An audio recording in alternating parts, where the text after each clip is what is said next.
Welcome to History to Relax, where the past drifts by slowly, like the turning of an ancient page, and stories unfold in a way that lets you breathe, settle in, and let the world outside fade away. Tonight, we begin a long journey through the rise and fall of one of the greatest civilizations the world has ever known. For centuries, China was the beating heart of invention, wealth, and power. A land where paper and gunpowder first sparked, where emperors ruled from behind red walls, and where the Middle Kingdom believed itself eternal. But history moves like a river. Sometimes it flows gently, and other times it breaks its banks. China's story is not only one of dazzling brilliance, but also of missed chances, closed gates, and a slow decline from unrivaled greatness to a land carved up by foreign powers. This is the story of how an ancient superpower lost its place, not in one battle or one day, but over centuries of choices, pride, and change resisted until it was too late. So find a quiet corner, let your shoulders ease, and listen as we wander through dynasties, inventions, wars, and revolutions. Together we will follow the path of the Dragon Throne, from its golden height to its final silence. If you enjoy traveling through history with me, remember to like this video, subscribe to the channel, and let me know in the comments where in the world you're listening from. Now, let us begin the story of how China lost its ancient superpower status. Part 1. The Middle Kingdom at Dawn. In the stillness of a long-ago morning, when the rivers of China wound like silver threads through the heart of the land, an ancient belief guided the people. Theirs was the Middle Kingdom. To the east stretched the restless sea, to the west the endless deserts and high mountains, to the north the wide grasslands, and to the south the lush jungles. But here, where fertile valleys opened and rivers gave life, was the center of the world. At least, that is how the emperors and their subjects understood it. And for a time, it was not so far from the truth. Imagine yourself drifting slowly along the Yangtze, the river broad and patient, carrying wooden junks whose sails rise like painted wings against the morning haze. On the decks, merchants sip tea and discuss the day's trade: silk, porcelain, lacquerware, and spices. The air smells faintly of damp reeds, cooked rice, and ink from scholars' brushes. It is a world alive with motion, yet it moves at a measured pace, like the slow, steady turning of seasons.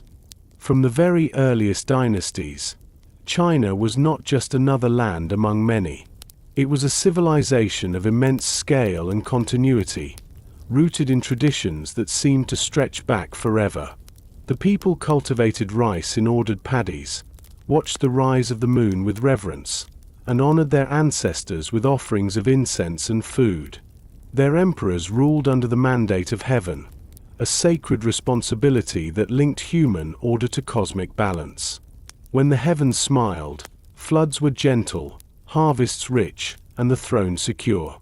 When disaster struck, the emperor's legitimacy trembled, for it was believed that heaven itself had turned away. In this rhythm of rise and fall, China endured for thousands of years. Yet in the centuries when the world beyond was still scattered with small kingdoms and tribes, China had already built cities, codified laws, and developed philosophies that shaped not only its own people, but much of the world around it. To stand at the heart of Chang'an during the Tang Dynasty, or Kaifeng in the Song, was to feel the hum of a superpower before such a word even existed. The Middle Kingdom was not simply strong in soldiers or walls.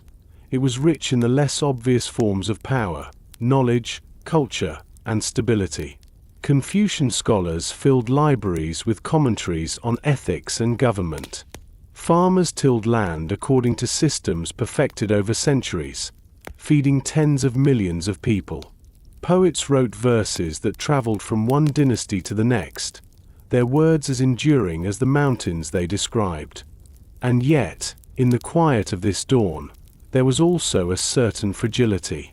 For power can become a habit as much as an achievement, and the certainty of being the center of the world can make one slow to notice the changes pressing in from beyond the horizon. But that is a story for later chapters. For now, let us linger in the glow of China's ancient morning. Picture the emperor's palace, wide courtyards paved in stone, walls painted in red and gold, roofs curved like dragons' wings. Servants walk silently, carrying trays of food prepared with careful artistry.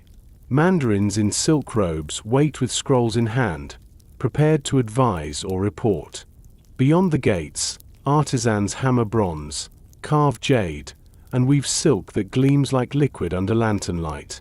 Markets spill with chatter, where one might hear traders speaking not only Chinese but also Persian, Arabic, or Turkic tongues, for the world did indeed come to the Middle Kingdom's door. At night, the cities glowed with lanterns hung in long rows, their flames flickering like stars fallen to earth. In courtyards, scholars recited poetry to the sound of bamboo flutes, while beyond the walls, farmers rested under thatched roofs, tired but sustained by the earth's steady gifts. For travelers arriving from distant lands, it was a place of wonder, almost overwhelming in its order and wealth. It is important to remember that in these centuries, Europe was a place of feudal struggles, small kingdoms, and little literacy. The Americas nurtured civilizations of their own, but cut off by oceans. In Africa, great empires rose and fell, yet their connections to Asia were limited by deserts and seas. But China was vast, connected, and deeply self-aware. It thought of itself as timeless, and for good reason. The image of the Middle Kingdom at dawn is not just about material wealth, though there was plenty of that. It is about confidence, a sense that the world itself revolved around this land of jade mountains and golden fields. When envoys came from foreign kingdoms, they bowed deeply, bringing tribute. And though these offerings were often valuable, precious stones, rare animals, crafted treasures, they were also a sign of recognition. To pay tribute was to acknowledge that the Middle Kingdom was indeed the axis of civilization. And so, the centuries turned. Dynasties rose, fell, and rose again. The Zhou gave way to the Qin to the Han to the Tang and the Song. Each left behind traces of brilliance, achievements in governance, literature, science, and art. Each, too, suffered its own cracks, corruption, rebellion, invasion. Yet the larger pattern seemed unshakable. China always found its way back to power. As the sun climbs higher in this imagined dawn, you might hear the soft rhythm of wooden wheels on stone roads, oxen pulling carts heavy with grain. In another direction, the beating of hammers in a blacksmith's shop, sparks flying like fireflies. Children run along narrow lanes, chasing each other with shouts of laughter. And above it all, the call of a bell marks the passing of time, a reminder of order in a vast and orderly land. The Middle Kingdom stood tall, but within that height were the seeds of its vulnerability. To be so certain of one's place at the center is to risk ignoring what stirs beyond the horizon. For centuries, this mattered little, for the strength of China was so immense that no outsider could do more than scratch its borders. But eventually, the outside world began to change, and when it did, the habits of centuries would prove harder to shake than walls of stone. Still, let us pause here, in this gentle beginning, before decline or humiliation are even shadows on the horizon.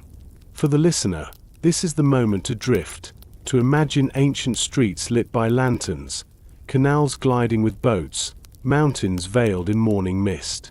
A world confident, calm, and vast. A civilization waking each day certain of its place in the order of things. The Middle Kingdom at dawn is a memory, but one worth resting in for a while. History may later tell of loss and decline, of closed doors and missed chances. But here, in this quiet chapter, China's ancient superpower status shines without question. It is the warmth before the chill, the full breath before the sigh, the calm before the storm. And as the night deepens for us, it is enough simply to picture it, and let the steady rhythm of the past carry us gently towards sleep. Part 2. The Age of Invention. Morning returns to the rivers and courtyards, and with it comes the quiet industry of hands and minds.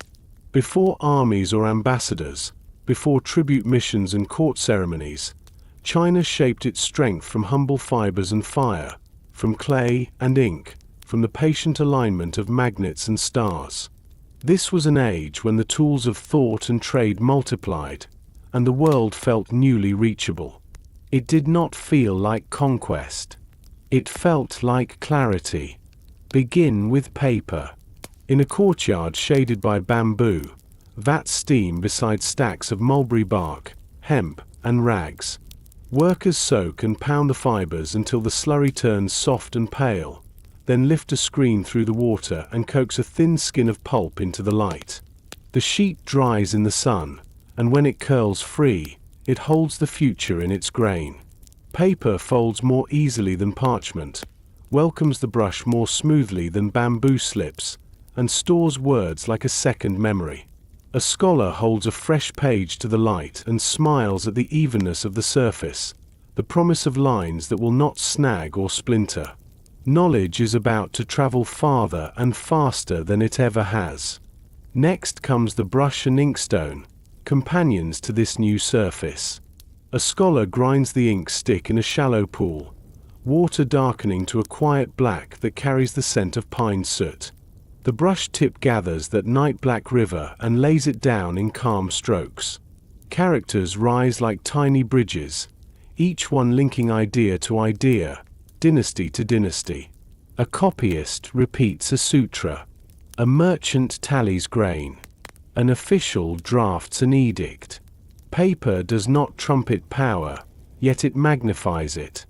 More records mean better taxes and better planning. More letters mean wider networks.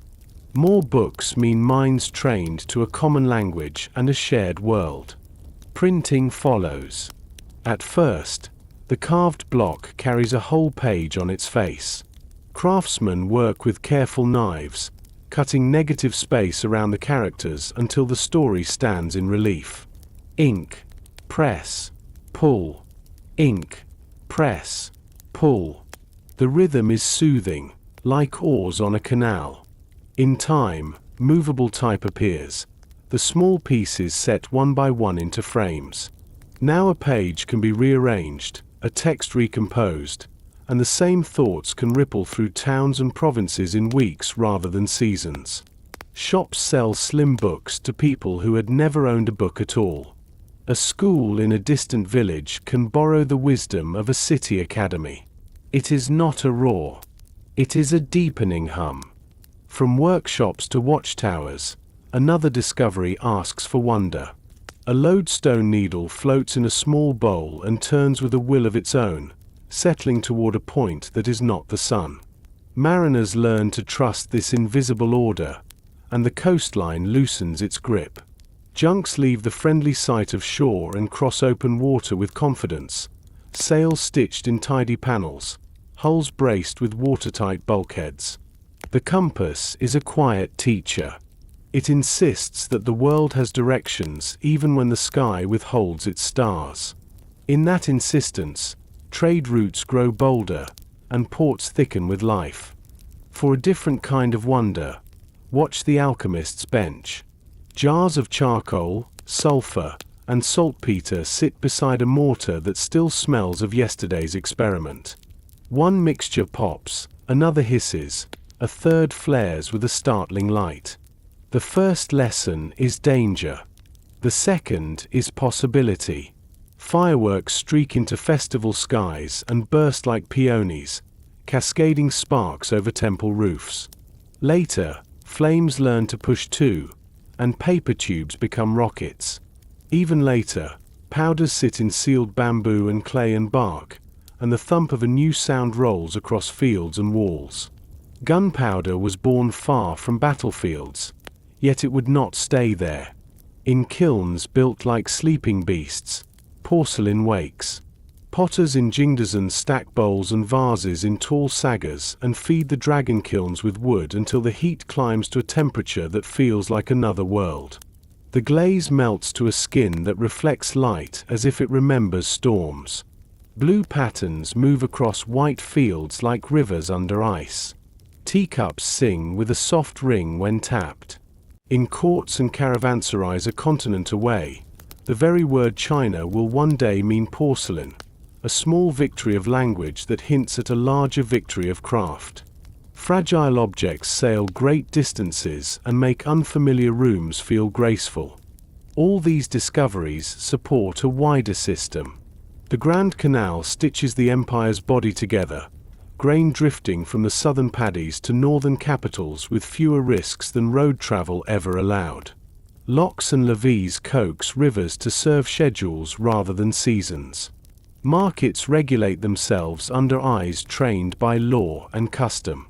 Money changes form, copper strings replaced by paper notes that fold into sleeves or ride quietly in a sleeve-hidden purse. With paper money comes a new kind of lightness in trade, and with lightness comes reach. A merchant in a tea house counts on a promise inked by a bank he will never see. The world becomes a little more abstract and, somehow, more connected. The exam system grows alongside these tools. A student in a quiet room practices essays under a flickering lamp, learning to write across topics with an elegance that signals both discipline and harmony. The test itself is severe, but it offers something rare in any age, a path by which talent and study may lift a family for generations. The bureaucracy fills with men who can think in the same sentences and quote the same histories. An empire of ideas needs roads of paper as much as roads of stone, and the exam halls knit a culture with the thread of shared classics. Innovation does not arrive as noise. It arrives as a new kind of calm. When words, goods, and officials move smoothly, life acquires a sense of inevitability. A farmer trusts the calendar because the roads work. A teacher trusts the future because the press keeps spitting out books. A magistrate trusts the system because the system is everywhere. This steady confidence becomes a kind of weather. It settles on fields and towns until it feels natural to everyone breathing it. In the harbors, sails cluster like gulls at anchor. Porcelain, silk, and tea head outward. Silver and spices, woods and ideas return. A captain with a chart and a compass calls out to his helmsman, and the ship angles into a reliable wind. Knotted cords track distance. The shoreline bends as predicted. In the galley, steam carries the scent of ginger. At night, the sea gives way to a black salted with faint lights, and the crew listens for changes in the pitch of the hull to sense what they cannot see. The voyage feels less like an adventure and more like a profession, which is its own measure of progress. Inside the cities, printing shops fill shelves with dictionaries, histories, medical treatises, plays, and poems. Doctors compare notes on pulses and herbs. Artisans sketch designs that will be carved tomorrow. Children learn to hold brushes and name the strokes before they can lift a bucket of water. In tea houses, scholars debate the right balance of law and mercy, while merchants haggle with quiet intensity over the price of pepper. The air hums with work that rarely raises its voice. Every tool carries a shadow. Paper spreads the classics, which means the classics deepen their authority. Printing multiplies books, which means it multiplies whatever the gatekeepers approve. The exam tests skill with old texts more than skill with new questions. Gunpowder dazzles the night and frightens the enemy, yet the mind that made it is still measured by the grace of an essay about history and virtue. The compass points outward, but the culture still points inward, toward harmonious ideals that prefer the known to the raw edge of invention. These shadows are not flaws so much as balances, yet a balance, once set, can grow rigid. On festival nights, fireworks paint the heavens and draw gasps from crowds packed shoulder to shoulder in temple courtyards. Children clap and then cover their ears. The smoke drifts, and the scent of powder mixes with incense. It would be easy to leave gunpowder in this gentle frame, as a maker of light. Yet along the frontiers, thunder grows heavier. Soldiers learn to pack tubes and chambers, to aim and fire, to leverage fear as much as flame. Walls that once relied on height begin to reckon with shock. The new sound does not erase old tactics, but it rubs the edges of the old ways until they shine less brightly. In workshops, craftsmen refine the art of making things that look effortless. A porcelain vase appears as if it always existed in that curve. A printed page looks inevitable once the ink dries.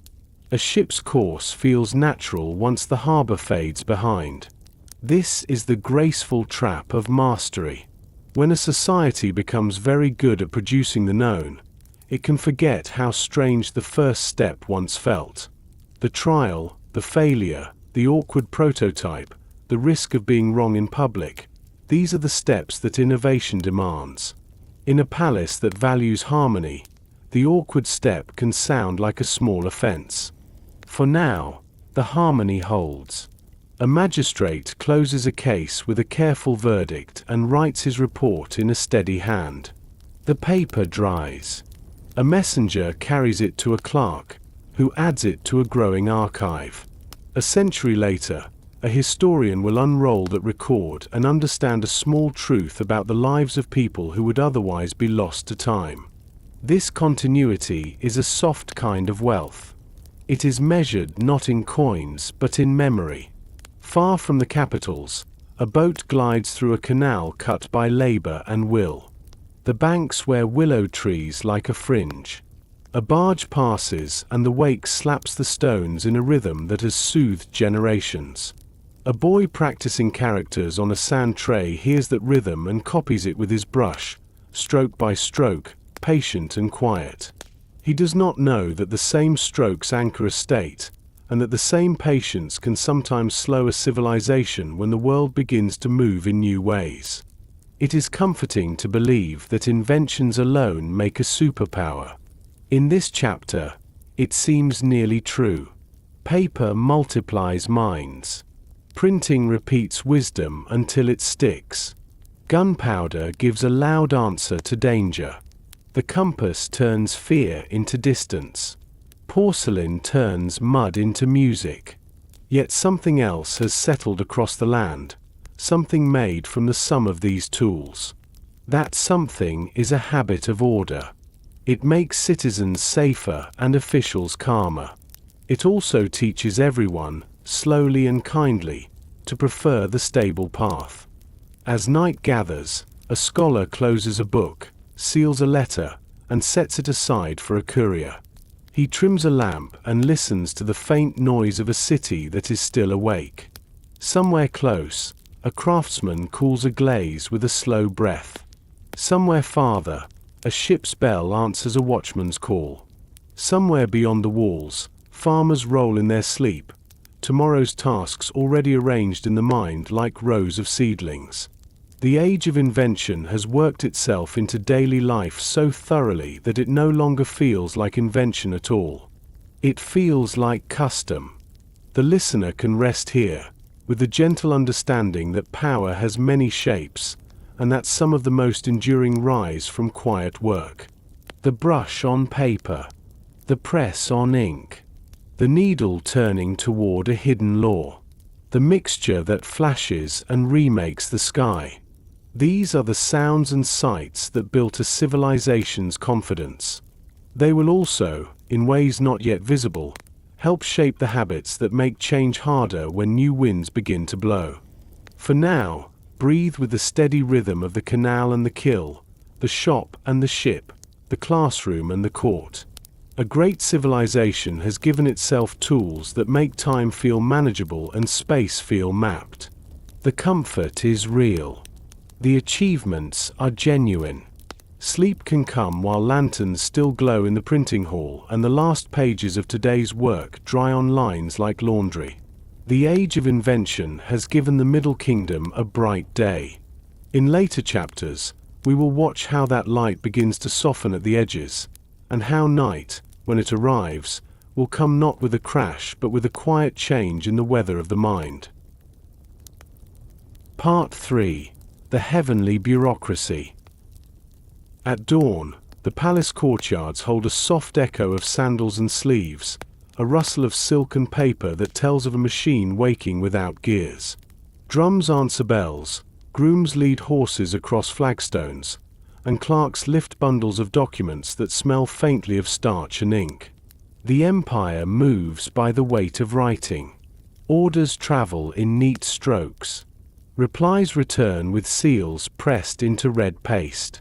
From the capital outward, along roads paved in policy and habit, a government breathes through paper lungs and speaks in measured characters. The idea behind it is simple and grand. The cosmos keeps order, so must the state. The emperor sits at the invisible center like the pole star, and around him turn circles of responsibility. The palace, the ministries, the provinces, the prefectures, the counties, each bound to the next by ritual and report.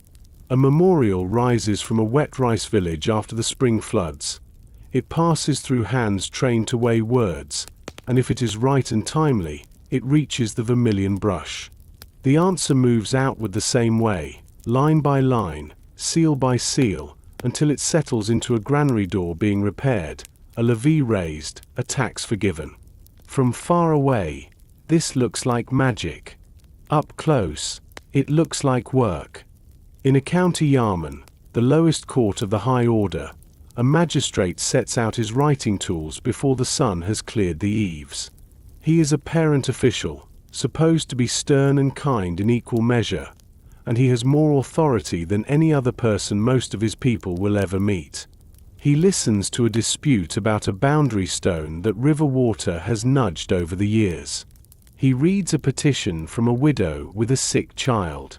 He inspects accounts for the ever-normal granary that will stabilize prices if harvests fail.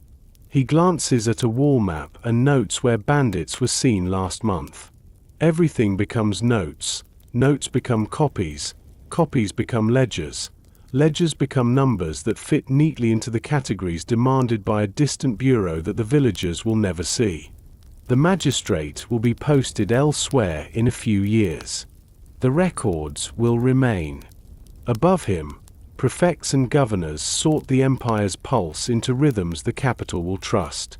Above them, the 6 ministries translate policy into procedures. Personnel moving men like chess pieces, revenue counting copper and grain and later paper promises, rights keeping the calendar and the ceremonies that knit meaning to authority, war juggling garrisons and supply lists, justice turning crimes into sentences, works pushing rivers back into their banks and roads through mud. Watchdogs pace between them, the censorate, keen for lies and laziness, pricking the skin of an organism too large for any single brain to feel. Names change with dynasties. The habit remains, a universe of desks, screens, brushes, and seals. Feeding this universe is a promise that talent can rise. On narrow lanes in market towns, boys learn the names of brushstrokes before the muscles in their hands are ready for plough handles. They memorize odes and histories and learn to bind the world to a page in balanced, lucid prose. The exam halls smell of ink and nervous sweat. Candidates take their place in cells not much larger than a coffin stood on end. Essay questions, policy questions, poetry. Earlier dynasties prized different skills. Later dynasties crystallized the famous form with its measured steps and prescribed turns. To succeed is to lift a family for generations. To fail is to try again, or to go home with a scholar's pride and a farmer's calluses. Merit is the ideal. Money oils the gears. Tutors must be paid, time must be found, paper must be bought, journeys to prefectural and provincial exams must be made. Even so, The road does not belong only to the wealthy. A village scrapes together silver for a promising son. An innkeeper's child writes by lamplight and wins a degree on the third attempt. Somewhere a poet who would starve for meter earns a post and hides a smile behind careful modesty. On festival days, families hang tablets inscribed with the new graduate's achievement and bow under the weight of envy disguised as congratulations. What this produces is a culture that agrees, at nearly every level, on what good government looks like. A good sentence is clear and harmonious. A good law is the same. A good verdict balances the particular with the general. A good official remembers that floods and famines test the mandate as surely as rebellions do. A good empire rises on the same foundation that builds a good essay: classical models, elegant reasoning, steady structure. The test rooms and the throne room speak the same language. Results fill the land. Canals run on predictable schedules because paperwork enforces the rhythm. Granaries cushion shocks because ledgers track the harvest and disperse grain before hunger becomes anger. Census taking divides households into useful categories: taxpayers, laborious, conscripts, and assigns obligations that, on the best days, fit like a coat tailor-made for a community. Ritual punctuates the year, linking the emperor's sacrifices to the moon's phases and the sowing and reaping of rice. The world feels aligned. There is a cost hidden in the elegance. The same exam that trains the mind to move in balanced paragraphs trains it to distrust the crooked sentence that leads to a different kind of truth. The same bureaucracy that moves food across provinces can move hesitations along the same routes. A local idea must climb many stairs before it reaches the level where permission lives. By the time it returns with a seal, the season has turned. The habit of caution becomes a virtue so praised that few remember it needs limits. The empire prizes rectified names and rectified hearts. It grows wary of rectified mistakes. Inside a palace office, a clerk copies a memorial that argues for the repair of a riverbank with an unfamiliar method learned from a foreign engineer. The prose is deferential, the proposal precise. The reply, when it comes, asks 3 more questions and recommends a pilot program limited to one bend of the river. Caution saves face if the method fails. It also trims the horizon of success. The pilot works. The winter floods elsewhere do not wait for the second reply. In the countryside, scholars without posts become the thread between the formal state and the people. They mediate disputes, organize community granaries, raise subscription funds for bridges, keep school in the cold months, write letters for those who cannot, and keep an eye on the magistrate so he does not drift too far from his textbook duties. The scholar gentry hold land, rent it, lend money, and teach morality. They are loyal to the classics and to their cousins and to the village gods that accept incense with the same dignity as the city's larger temples. This is not a contradiction. It is a fabric. The empire wears it with ease, and sometimes the weave tightens until new threads cannot find a place. Along the coasts, merchants rise on winds and waves, but the social order places them below farmers and scholars and even artisans. Profit is useful. Profit is suspect. The state licenses salt and tea and carefully curates who may grow rich selling them. In flourishing times, this restraint prevents monopolies that could choke the people. In harder times, it blunts the influence of a class that might have pushed harder for ships, for iron, for steam, for risks that the classicists weigh with narrowed eyes and decide can wait. Civil glory overshadows the art of making war. Generals bow more deeply than ministers of rights. A border garrison requests new bows, later muskets, later guns of a size that must travel on wagons and will need roads that works does not yet have the money to build. The request passes through desks where the handwriting is precise and the seals are clear. The answer takes weeks instead of days. The garrison learns another lesson about endurance. None of this is catastrophe. It is simply the way careful systems dissipate urgency when urgency has no classics to quote. Still, the machinery does what it was built to do: prevent chaos. A rebellion in one valley flares and is smothered by coordinated response. The records show what was lost, what was spent, and how the work will be reimbursed in the next fiscal cycle. A palace faction forms around a clever eunuch and frays the edge of policy, and the censors sharpen their brushes and bring down a rain of accusation, some true, some convenient, all citationally exact. Ritual sustains the heart. Paper sustains the body. The empire survives by turning problems into documents and then resolving the documents. The most intimate scene of the system is still the exam table. A candidate writes by the light of morning angled through latticework. He hears the scratch of other brushes and the cough of a guard. The question asks him to weigh the severity of a drought against the temptation to relax tax quotas. He shapes an answer in accents inherited from men dead 300 years. He is not merely repeating.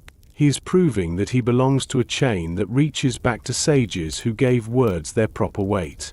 His success will carry him to a seat where, one day, he will write an edict that will tell a weary farmer how many days he must give to the road crew this season.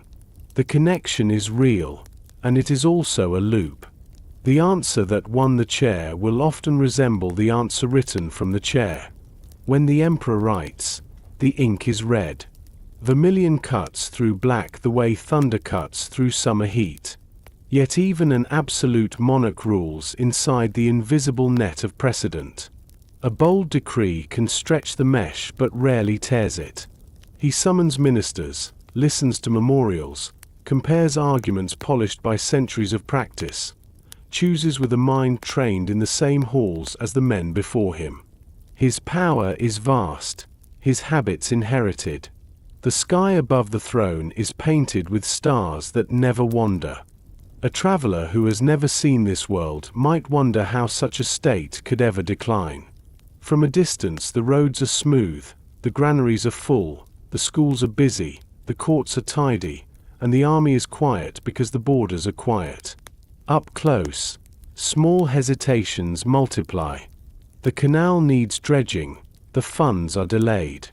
A governor hesitates to discipline a powerful lineage. A salt merchant is useful, and so his license renews longer than the law intends. An examiner favors a style that he learned from his teacher. A generation later, that style is the exam. None of this breaks the machine. It merely hardens it. On a summer afternoon, the magistrate returns from inspecting a bridge. The carpenters are working well. The grain boats will move more easily. He signs the report, stamps it, and dispatches a runner. He believes in the order that feeds his village and guards his gate. In a port 200 miles away, a sailor watches a foreign ship at anchor and counts guns he has never seen before. He believes in winds and hulls and tides. In the capital, a minister revises a regulation to clarify a phrase that troubled a colleague during last month's discussion. He believes in words. All three are faithful to the same civilization.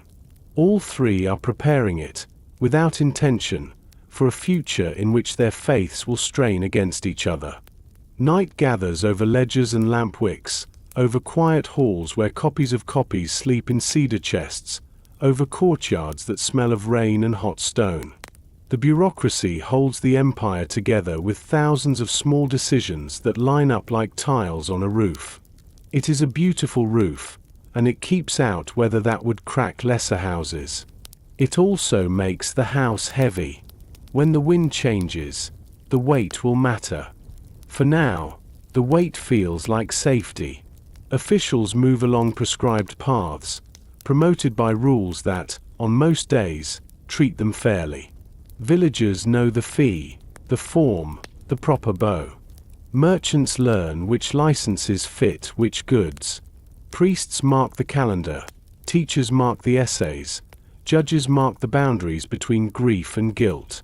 This is how a vast country convinces itself each morning that the center can hold. And for a very long time, it does. Part 4: Silk, Porcelain, and Silver.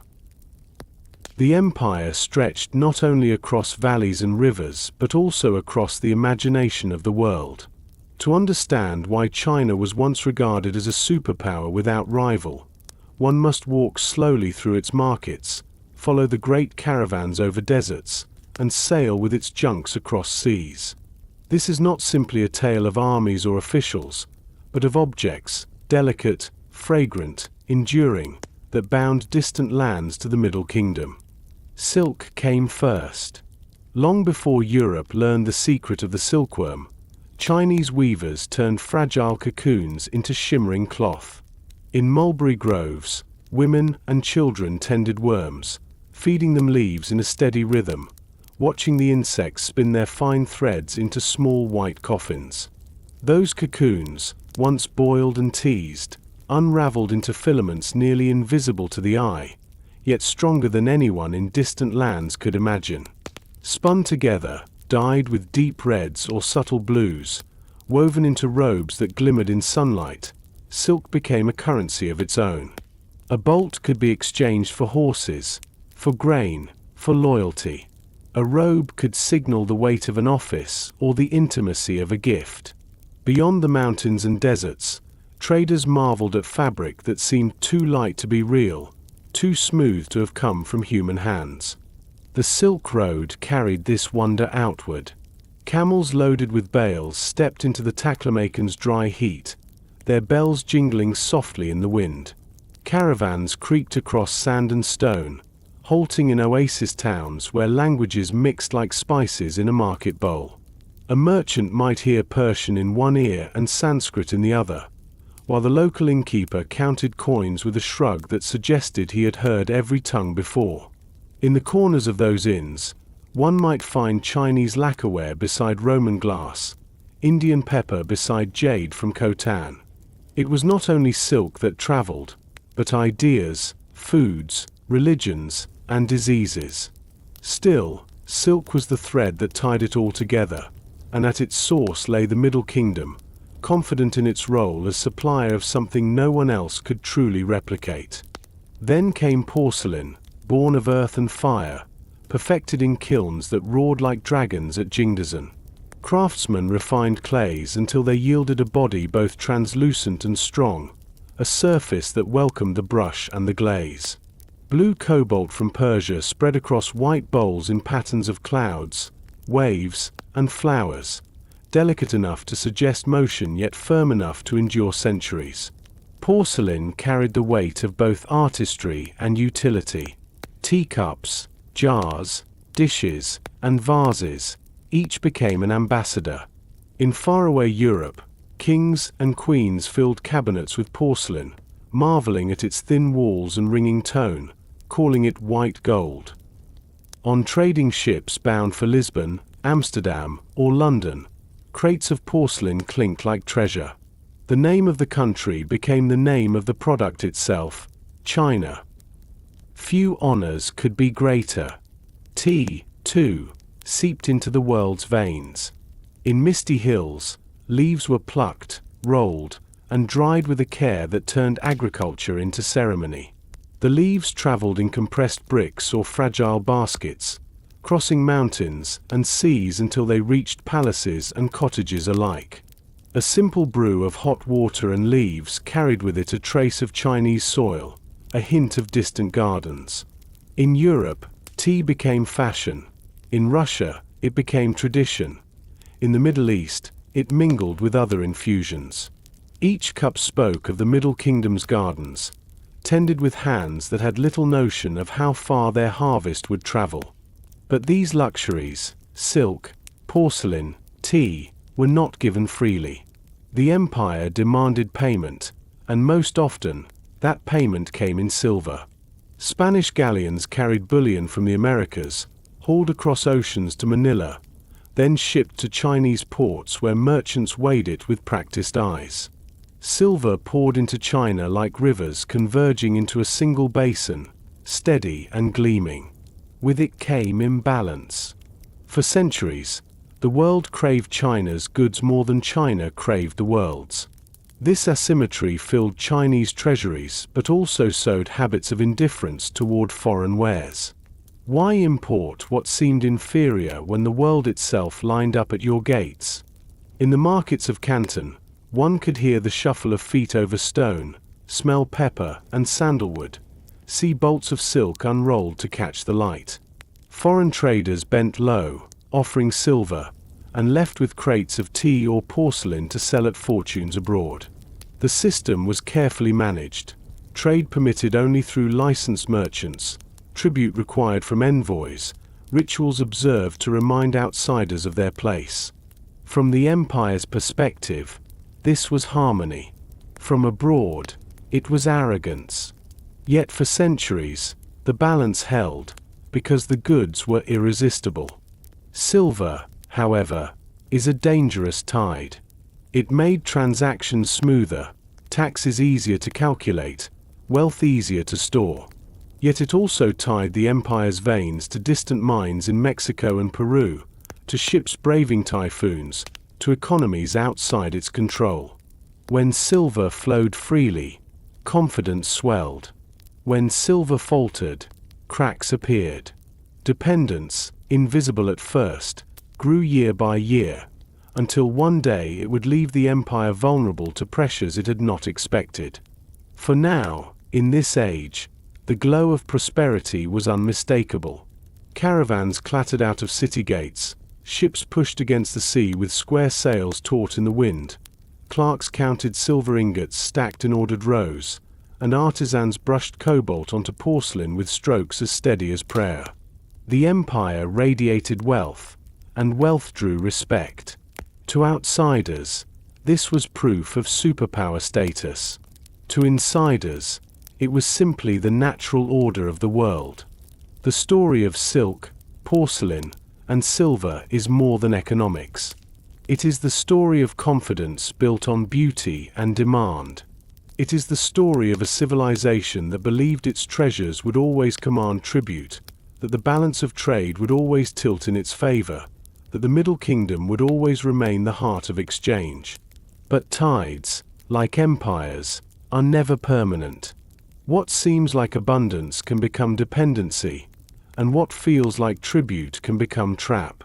For now, though, the markets are alive, the kilns are hot, and the caravans move under the desert stars. The Middle Kingdom rests in the assurance that the world comes to it, and for a long time, the world does. Part 5. Walls of Stone, Walls of Mind. The Middle Kingdom rose each day with the confidence of one who believed the world would always bend toward its rhythms. Yet no empire, however strong, lives without fear. Across the northern plains, winds carried the thunder of hooves. Riders moved like shadows, quick and devastating, their arrows loosed before a soldier could raise his shield. From the steppe came reminders that no wall of tradition, no ritual, no philosophy could fully hold back a determined enemy. And so, China turned to something more visible, more permanent: walls. The story of the Great Wall is not one of a single barrier, but of many, sections raised, abandoned, repaired, extended, stone stitched to tamped earth, brick added to rammed clay. Early emperors ordered it as both defense and statement. Laborious by the tens of thousands carried baskets of soil and stone up steep ridges, their sweat soaking into earth that still bears it. Watchtowers crowned hills, signal fires leapt from peak to peak, and a line of separation grew between those inside and those without. To stand atop one of these walls in the chill of dawn was to see more than scenery. It was to witness an empire drawing a boundary between order and chaos. Yet the walls were more than physical. They were symbols of a state that trusted its own strength but also feared its fragility. A wall is both confidence and confession. It says, "Here is what we protect, and here is what we fear to lose."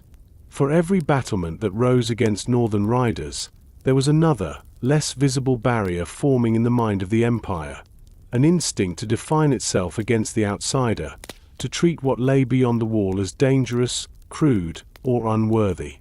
Within the gates, the empire thrived. Fields yielded rice and millet, markets brimmed with silk and porcelain, officials copied reports in careful calligraphy. But the habit of thinking in walls extended beyond defense. Policies favored control, regulation, and inward gaze. Foreign merchants could enter only at certain ports, deal only with licensed partners, and submit to rituals of tribute that reminded them of their supposed inferiority. Knowledge itself often traveled cautiously. A foreign invention might be observed, tested, admired even, but it had to prove its harmony with established ways before it could spread. This caution preserved stability. A bureaucracy trained in the classics believed that the old masters had already mapped the proper path. Why should the empire rush to embrace strange methods or risky ideas? Harmony mattered more than novelty, order more than experimentation. The wall in the mind guarded not only against invasions of horsemen but also against invasions of thought. And for centuries, this seemed wise. After all, what greater proof of correctness could there be than the empire's survival, its wealth, its sheer continuity? Along the frontier, soldiers warmed their hands by small fires, watching the horizon for dust clouds that might signal riders. Their lives were hard, but their orders were steady: guard the gates, patrol the passes, light the beacons if danger neared. Behind them stretched a countryside that knew relative peace. Peasants worked fields with hoes and plows, confident that the wall stood between them and chaos. In distant capitals, courtiers spoke of the frontier as a line that defined civilization itself. Beyond it, the barbarians. Within it, the world. But walls invite as much as they repel. Raiders tested weak points, slipped through passes, bribed guards.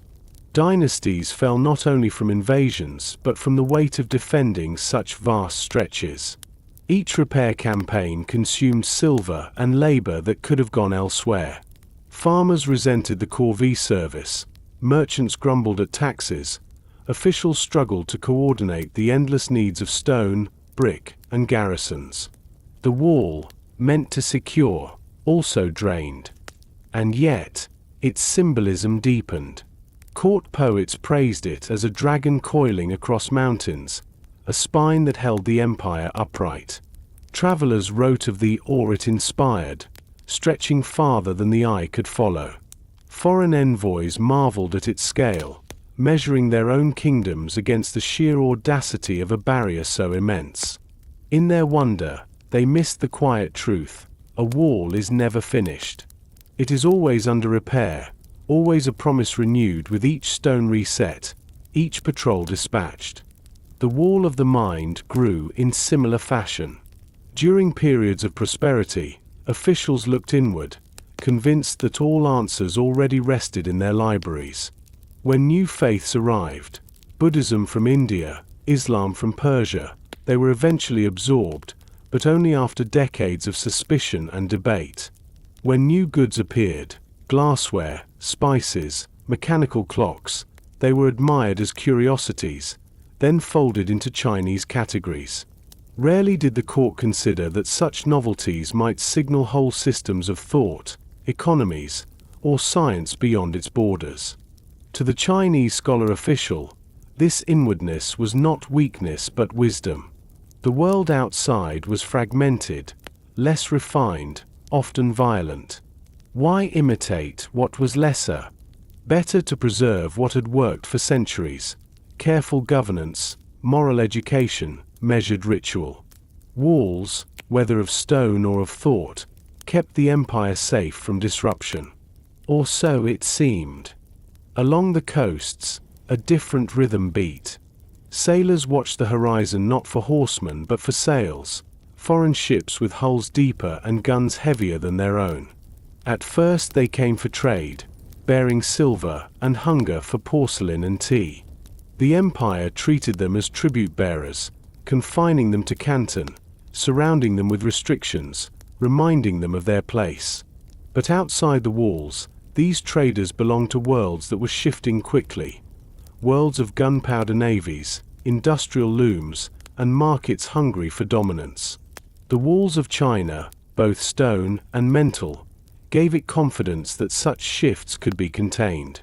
For now, the illusion held. Farmers harvested under the shadow of battlements, merchants counted silver in ports that brimmed with goods, mandarins recited Confucian classics in exam halls, and the emperor sat beneath a roof tiled with yellow glaze, convinced that the cosmic order aligned with his throne. The Great Wall stretched like a ribbon of permanence, reassuring all who gazed upon it. And the unseen walls of custom and tradition stretched just as firmly, binding thought as securely as battlements bound stone. But walls, for all their grandeur, do not stop time. They only slow it. And beyond the mountains, beyond the seas, time was gathering pace. The horsemen of old would one day be replaced by iron ships and factories, by traders who demanded more than silk and porcelain, by empires whose hunger was not for tribute but for markets and land. When they arrived, the walls of stone would prove porous, and the walls of the mind far more dangerous. For the moment, though, the Middle Kingdom could rest in the strength of its barriers. Against the steppe and the sea, it seemed secure. Within its borders, harmony reigned. The walls did their work, and the people trusted them. Yet in their shadows grew the first hints of a paradox, that the very defenses that kept the empire safe also kept it still, and stillness, in a world beginning to move faster, would prove as perilous as any horde of riders thundering down from the north. Part 6. Barbarians at the Gate. The Middle Kingdom had always known that danger came from beyond its edges. The rivers might flood, locusts might swarm, officials might grow corrupt, but the gravest threats often came riding out of the vastness to the north and west. Across the endless grasslands lived peoples who measured wealth not in scrolls or jade, but in horses. Their lives were mobile, their skills honed on the bow, their movements too swift for walls or armies to predict with certainty. To the Chinese dynasties, they were barbarians, uncultured, hungry, unpredictable. To themselves, they were free, bound to no throne but the sky and the wind. The clash between these two ways of life shaped centuries. The settled empire saw permanence as strength, the nomads saw speed as power. Farmers looked down from the walls of their villages at fields neatly sown, rows lined like calligraphy on earth. Riders looked out across open plains with no fences, no hedges, no limits. Each thought the other lived strangely, even foolishly. But when the two met, it was the empire that often trembled, for walls and rows of grain could not always withstand hooves and arrows. The first great storm came with the Mongols. Out of the steppe thundered riders under banners of wolf and falcon, moving with a discipline as fierce as it was swift. They struck in spirals, feigned retreat, then turned and crushed their pursuers. Entire cities fell before they even understood what was coming. In time, the Mongols did what few had imagined possible. They conquered all of China, founding the Yuan dynasty. For nearly a century, the Dragon Throne was occupied not by a son of Han, but by the heirs of Genghis Khan. To live under Mongol rule was to feel both disruption and continuity. The invaders brought their own court rituals, their own language of command, their own sense of the world. Yet they also found themselves ruling a people whose systems were too enduring to simply erase. The bureaucracy remained, the exams limped on, the markets reopened. The conquerors learned quickly that horses could win land, but scrolls and granaries kept it. So they balanced, Mongol lords at the top, Chinese administrators below, merchants from Persia and Central Asia welcomed into new networks. The Silk Road, under their protection, flourished as it had not in centuries. For a brief moment, the world seemed one continuous plain, stretching from the Yellow River to the Black Sea. But an empire built on conquest cracks when the conquest's slow. Over time, resentment hardened among the Chinese who chafed under foreign rulers. Rebellions flared, one after another, until the Yuan collapsed and the Ming rose, proudly restoring Han rule. The Mongols retreated to the steppe, but the memory remained, a reminder that even the mightiest walls could be breached, even the mandate of heaven could be claimed by outsiders. Then, in the 17th century, another wave swept in, the Manchus. They were forest people from the northeast, skilled with both horse and bow, patient in their advance. At first, they served as allies, waiting at the edge while the Ming dynasty stumbled through corruption and peasant uprisings. But when the gates opened, sometimes by betrayal, sometimes by desperation, the Manchus moved swiftly and took the throne. In 1644, the Qing Dynasty was born, and though they were outsiders, they would rule for nearly 3 centuries. The Manchus were careful conquerors. Unlike the Mongols, they did not simply impose their will. They adopted the forms of Chinese governance, learning the Confucian classics, bowing to the rituals of the throne, and presenting themselves as guardians of tradition. Yet they kept their own identity. Queues were forced on Han men, banners organized families and soldiers, Manchu nobles retained privileges. It was a delicate balance, to be foreign enough to command loyalty from their own people, but Chinese enough to hold legitimacy in the eyes of the vast majority they ruled. The Qing succeeded where the Yuan had failed because they mastered this dual identity. They expanded the empire farther than ever before, into Tibet, Xinjiang, and Mongolia itself, securing borders with both diplomacy and arms. They embraced the bureaucracy, deepened the exam system, and presided over a golden age of art and population growth. To many, it seemed the mandate had truly passed to them, and perhaps it had. For what is the mandate but the appearance of order and prosperity? And yet, each conquest left its scar. Every time outsiders had taken the throne, the illusion of eternal Chinese centrality grew thinner. The very walls built to keep the barbarians out had instead slowed the empire's responses, creating opportunities for betrayal or invasion. More deeply, the idea that foreigners could not rule China had been disproven, not once, but twice. Even when the Qing embraced Chinese ways, a quiet unease lingered. If the Son of Heaven could be Manchu, was the mandate truly eternal or merely practical? Meanwhile, along the northern steppe, the riders still waited. Even when subdued, they remained a constant threat.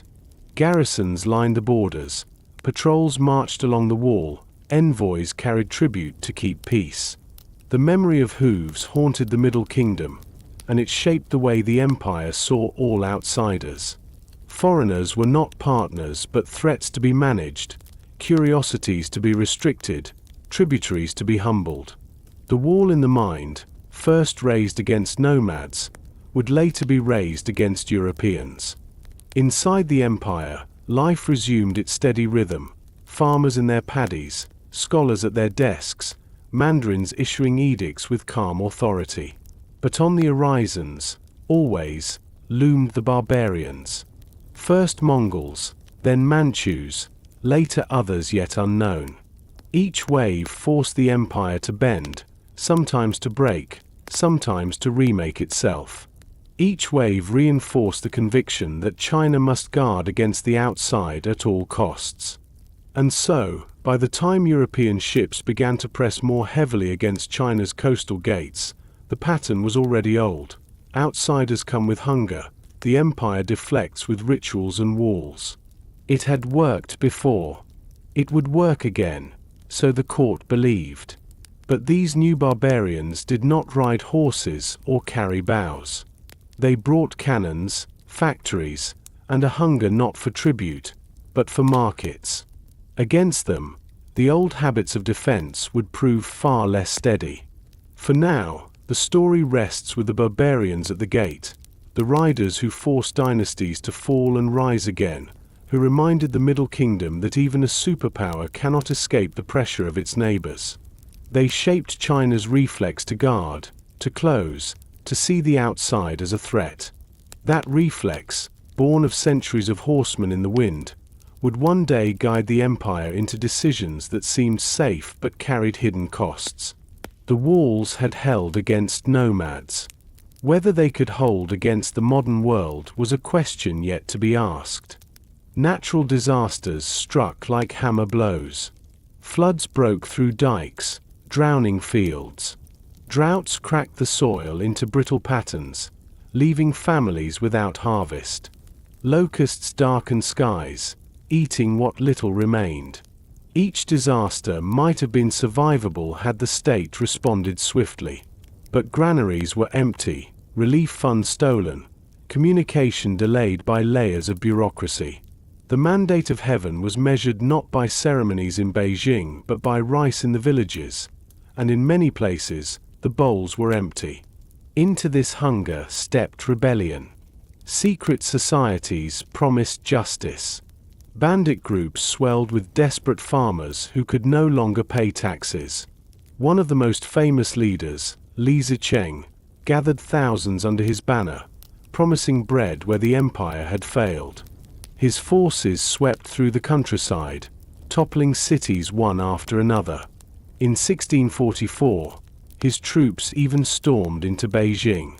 The last Ming emperor, seeing his dynasty collapse around him, climbed a hill behind the palace and took his own life. The waning of the dynasty had reached its darkest night. The Manchus, waiting on the borders, seized their chance. They marched through gates opened by desperate generals and established the Qing Dynasty. At first, the change felt like a renewal. The new rulers restored stability, filled granaries, and expanded the empire's reach. 4 generations, the Qing presided over a golden age, its population doubling, its art flourishing. Yet even golden ages carry the seeds of decline. By the 18th century, problems began to show. The population, though a sign of vitality, strained the land. Families divided their plots into thinner and thinner strips until no harvest could feed them all. Officials who should have mediated disputes or organized relief often demanded bribes or turned a blind eye. The exam system, once a path for talent, became rigid, rewarding memorization over creativity, producing armies of scholars trained to write elegant but lifeless essays. The empire's size was both strength and burden. Vast distances made communication slow. Local officials, far from the capital, ruled with a mix of autonomy and neglect. Corruption at the village level rarely reached the emperor's ears, unless it boiled into rebellion. And rebellion was never far. The White Lotus uprising at the end of the 18th century drew tens of thousands of peasants into armed revolt, fueled by hunger, resentment, and religious hope. The Qing eventually crushed it, but the cost drained the treasury and revealed just how fragile their grip had become. Nature, once again, turned against the people. The Yellow River shifted course, flooding new regions while leaving others dry. Harvests failed, sparking famine. Villages that had endured hardship for centuries now cracked under the pressure. A family that had once lived on millet and greens found themselves selling tools, then heirlooms, then children. Rebellions became more frequent, more desperate. Meanwhile, the court grew inward-looking. Emperors cloistered in the Forbidden City trusted officials who flattered them, while silencing those who spoke of reform. The great Qianlong Emperor, who ruled for most of the 18th century, presided over one of the longest and richest reigns in Chinese history. Yet in his later years, age clouded his judgment. Corrupt favorites rose to power, policies stagnated, and innovation slowed. The empire that had once produced the compass and gunpowder now seemed more interested in preserving harmony than in pursuing progress. The people noticed. For them, decline was not measured in policies or court gossip, but in hunger and taxes. When soldiers demanded grain for campaigns that seemed endless, when corrupt tax collectors squeezed households already reduced to rags, when local officials enriched themselves while ignoring floods or bandits, the illusion of a benevolent empire dissolved. The mandate of heaven was believed to shift when rulers forgot the people. By the 19th century, whispers grew louder. Perhaps heaven was withdrawing its favor once again. Decline had another face, the intrusion of outsiders. Foreign traders knocked at the empire's coastal gates with increasing urgency, demanding trade terms beyond tribute. While this will become clearer in later chapters, it is important to see how the waning dynasties weakened themselves long before the Opium Wars. The exhaustion from internal rebellions, natural disasters, and corruption left the state less capable of resisting outside pressure. A strong dynasty might have bargained, adapted, or deflected. A waning one stumbled, unable to meet challenges with vigor. The waning dynasties remind us that decline is not sudden. It is a slow fraying of threads. A magistrate takes a bribe here, a governor delays a relief shipment there. A riverbank goes unrepaired. A tax is raised too high. A rebellion smolders for years before it bursts. By the time the cracks are visible in the palace walls, the foundation has long been hollowed. And yet, in villages and towns, life went on. Children learned to write characters by scratching them into sand. Farmers bent their backs in rice paddies, their reflections shimmering beside them. Merchants haggled in noisy markets, coins clinking, voices rising. Festivals still lit the night with lanterns, and poetry still found its way onto silk and paper. Even in decline, the empire remained immense, resilient, and deeply human. What waned was not life itself, but the confidence that heaven would always bless the throne. The waning dynasties set the stage for what was to come. Exhausted by corruption, drained by rebellion, and humbled by disaster, China entered the 19th century vulnerable to forces far more disruptive than nomad raids or river floods. The old cycle of rise and fall was about to meet a new challenge, a world that no longer played by the same rhythms, a world racing ahead with machines, guns, and factories. But before that confrontation could unfold, the Middle Kingdom had to face its own truth. That power, however ancient, is fragile when the trust between ruler and people erodes. The waning dynasties, from late Ming to Qing, showed how quickly confidence could fade, and how even the greatest walls and richest markets could not protect an empire when heaven's favor seemed to drift away. Part 7. The Waning Dynasties. Dynasties in China rose like the waxing of the moon, brightening, swelling, commanding the night sky. And, like the moon, they waned. The Middle Kingdom understood this rhythm as part of the mandate of heaven. Heaven did not bind its blessing forever. It gave authority to those who governed wisely and withdrew it when corruption and weakness spread like rot through the beams of a palace. For those living through decline, it was less poetic. It was famine, rebellion, exhaustion. It was a farmer staring at withered crops, a soldier waiting for pay that never came, a scholar writing essays no one wanted to read. The Ming dynasty, born in triumph after the fall of the Mongols, had once promised a return to glory. Its early emperors strengthened the Great Wall, dispatched great fleets across the oceans, filled the forbidden city with grandeur. But over time, the glow dimmed.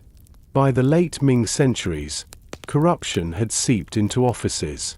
Eunuchs gained influence at court, selling appointments, hoarding wealth, silencing criticism. Provincial officials enriched themselves while peasants shouldered heavier and heavier tax burdens. The gap between ritual and reality widened. Officials still bowed with perfect form, still quoted the classics with elegant phrases, but the grain in storehouses grew thin. Part 8. The Closed Ports. The sea stretched endlessly eastward, glittering with the sun's light, waves rising and falling in their steady rhythm. For centuries, the Chinese had looked upon this expanse with both curiosity and caution. The empire was rich enough within its own borders, fed by rice paddies, strengthened by rivers, connected by canals and caravans. What need was there to risk long voyages into uncertain waters? And yet, in one extraordinary moment, China had reached outward, sending great fleets across the oceans. Then, just as suddenly, it turned away, shutting its ports and closing its mind to the vast opportunities of the sea. The story begins with the Ming Dynasty and the great Admiral Zhang He. A towering figure, both in stature and in history, Zhang He commanded ships larger than any the world had seen. His treasure fleets were floating cities, massive wooden junks with sails like wings and holds deep enough to carry porcelain, silk, and gifts for distant rulers. Between 1405 and 1433, his voyages reached Southeast Asia, India, Arabia, and the eastern coasts of Africa. They brought giraffes to Chinese courts, spices to Chinese markets, and ore to every port where their red banners unfurled. Imagine the spectacle: hundreds of ships, crews numbering in the tens of thousands, sails catching the monsoon winds, drums beating as they entered harbors. Local kings bowed, merchants gaped, and scribes recorded the visits with wonder. To those who witnessed it, there could be no doubt: the Middle Kingdom was not only the heart of the land but also a master of the seas. And then, silence. After only a few decades, the voyages ended. The records were sealed, the ships left to rot in dockyards, and the very idea of sending fleets abroad was discouraged. What had once been an outward surge became an inward retreat. The oceans remained, but the empire no longer sought to command them. Why? The reasons lay in the habits of the empire itself. Zhang He's expeditions were costly, draining the treasury of silver and labor. The tribute and gifts they brought back were impressive, but in the eyes of the mandarins who advised the emperor, they were not necessary. China already possessed all it needed. Foreign trinkets might amuse the court, but they did not feed the people or stabilize the rivers. The Confucian scholars saw little value in chasing exotic wonders when order at home required constant attention. So, the court turned its gaze inward. Ports were restricted. Foreign trade was confined to narrow channels, most famously through Canton, where foreign merchants were required to work with licensed Chinese intermediaries. Tribute missions continued, but these were symbolic gestures, designed to affirm the empire's centrality rather than to encourage open exchange. To the Chinese court, the world should come to them, not the other way around. This decision created a peculiar paradox. Within its borders, China continued to innovate in subtle ways. Agriculture flourished, art reached new heights, and local commerce thrived. But on the oceans, change was happening elsewhere. In Europe, sailors learned to read the stars with precision, to navigate with compasses refined by generations, to fire cannons from ships built sturdier than any junk. They crossed oceans not with tribute but with conquest in mind.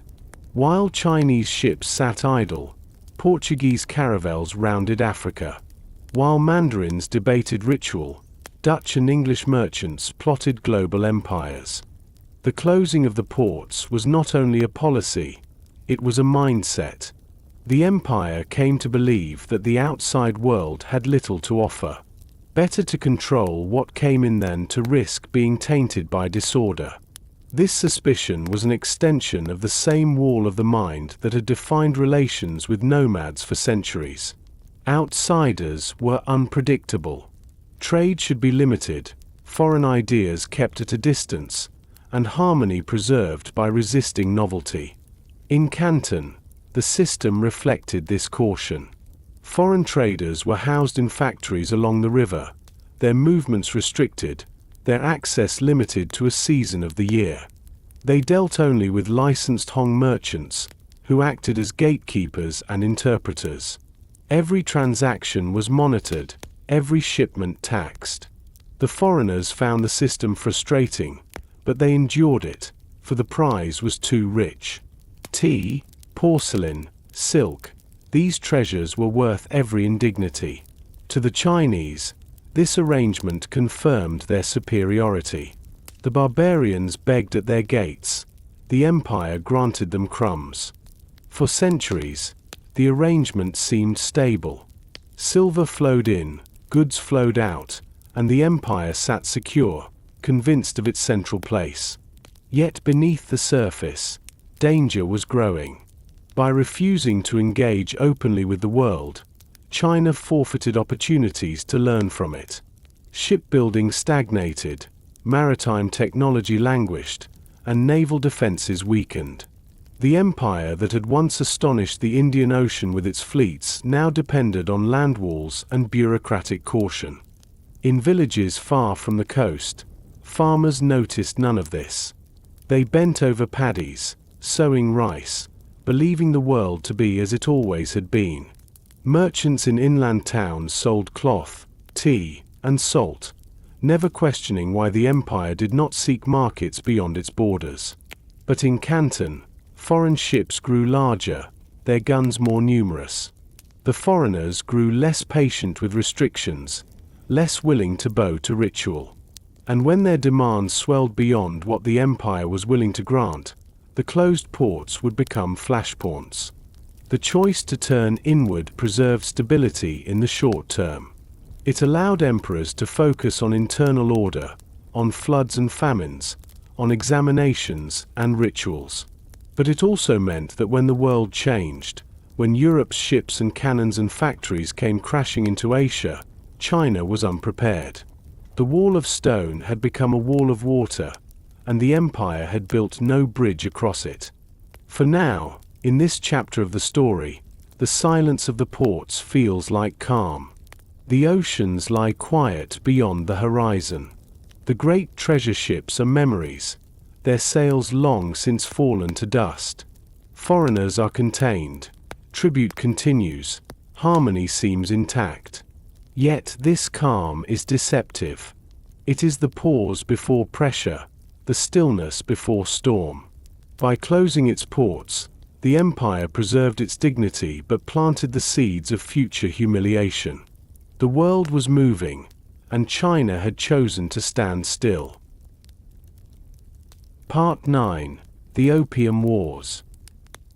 By the early 19th century, the closed ports had preserved the empire's sense of superiority, but they also created an imbalance that could not last forever. Foreign merchants kept lining up outside China's gates, bringing their silver to exchange for tea, silk, and porcelain. The flow of bullion was steady and deep, enriching markets across the empire. But silver is not infinite, and those who traded it away grew restless. To Britain in particular, the outflow of silver was alarming. The English sipped more and more Chinese tea each year, and their cupboards filled with delicate porcelain cups to drink it from. Yet they had almost nothing that China wanted in return. The problem, for Britain, was solved in a manner as bold as it was destructive: opium. Poppies bloomed in British-controlled India, their sap harvested into a product both alluring and addictive. Smugglers carried it into China, where despite imperial bans, demand grew rapidly. The Chinese court had long prohibited the drug, recognizing its danger. But prohibition proved weaker than profit. Merchants, officials, and commoners alike fell into its grasp. Pipes glowed in tea houses and private rooms. Silver that had once flowed into the empire now flowed out again, paying for a substance that corroded both bodies and stability. The emperor and his ministers were alarmed. The Qing state prided itself on maintaining harmony, and opium was the very opposite of harmony. It dulled laborious, drained treasuries, and undermined discipline.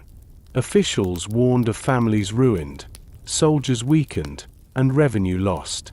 The Daoguang Emperor, desperate to halt the crisis, appointed Commissioner Lin Zexu to Canton, the very heart of the trade. Lin was upright, uncompromising, and determined to strike at the root.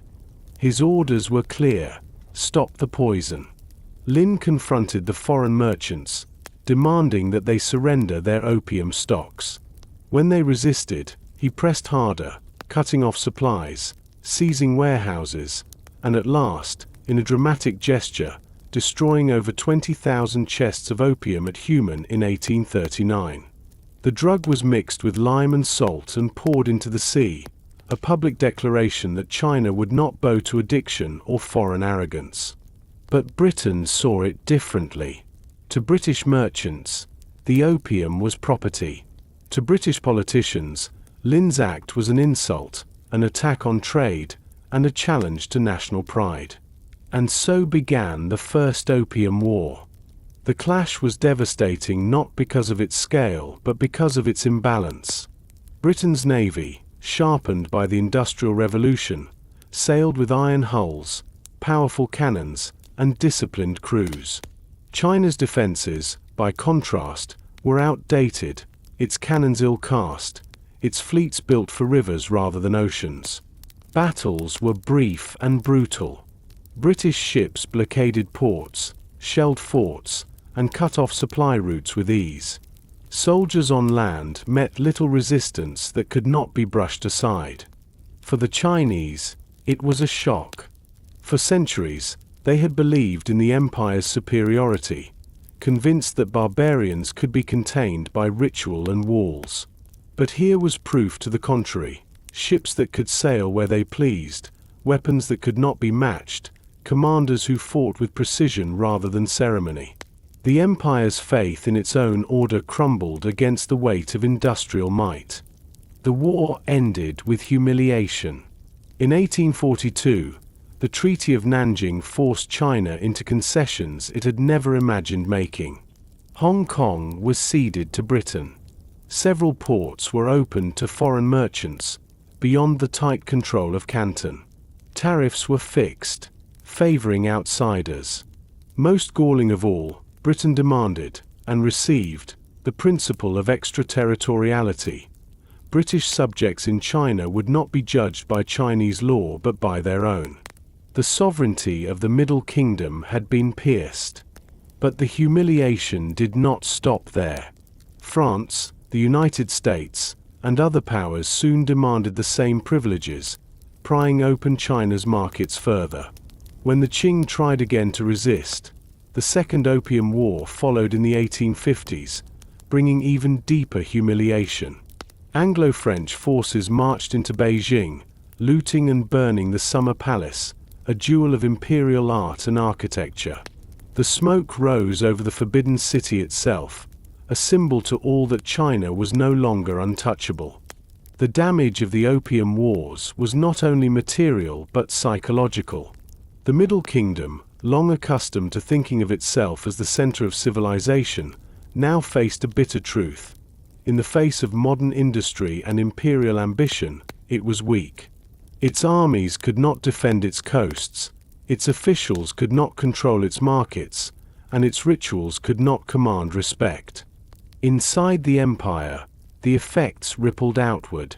Silver drained rapidly, further destabilizing the economy. Farmers and artisans bore the burden as taxes rose and goods lost value. Opium addiction spread like fire in dry grass, weakening families and laborers alike.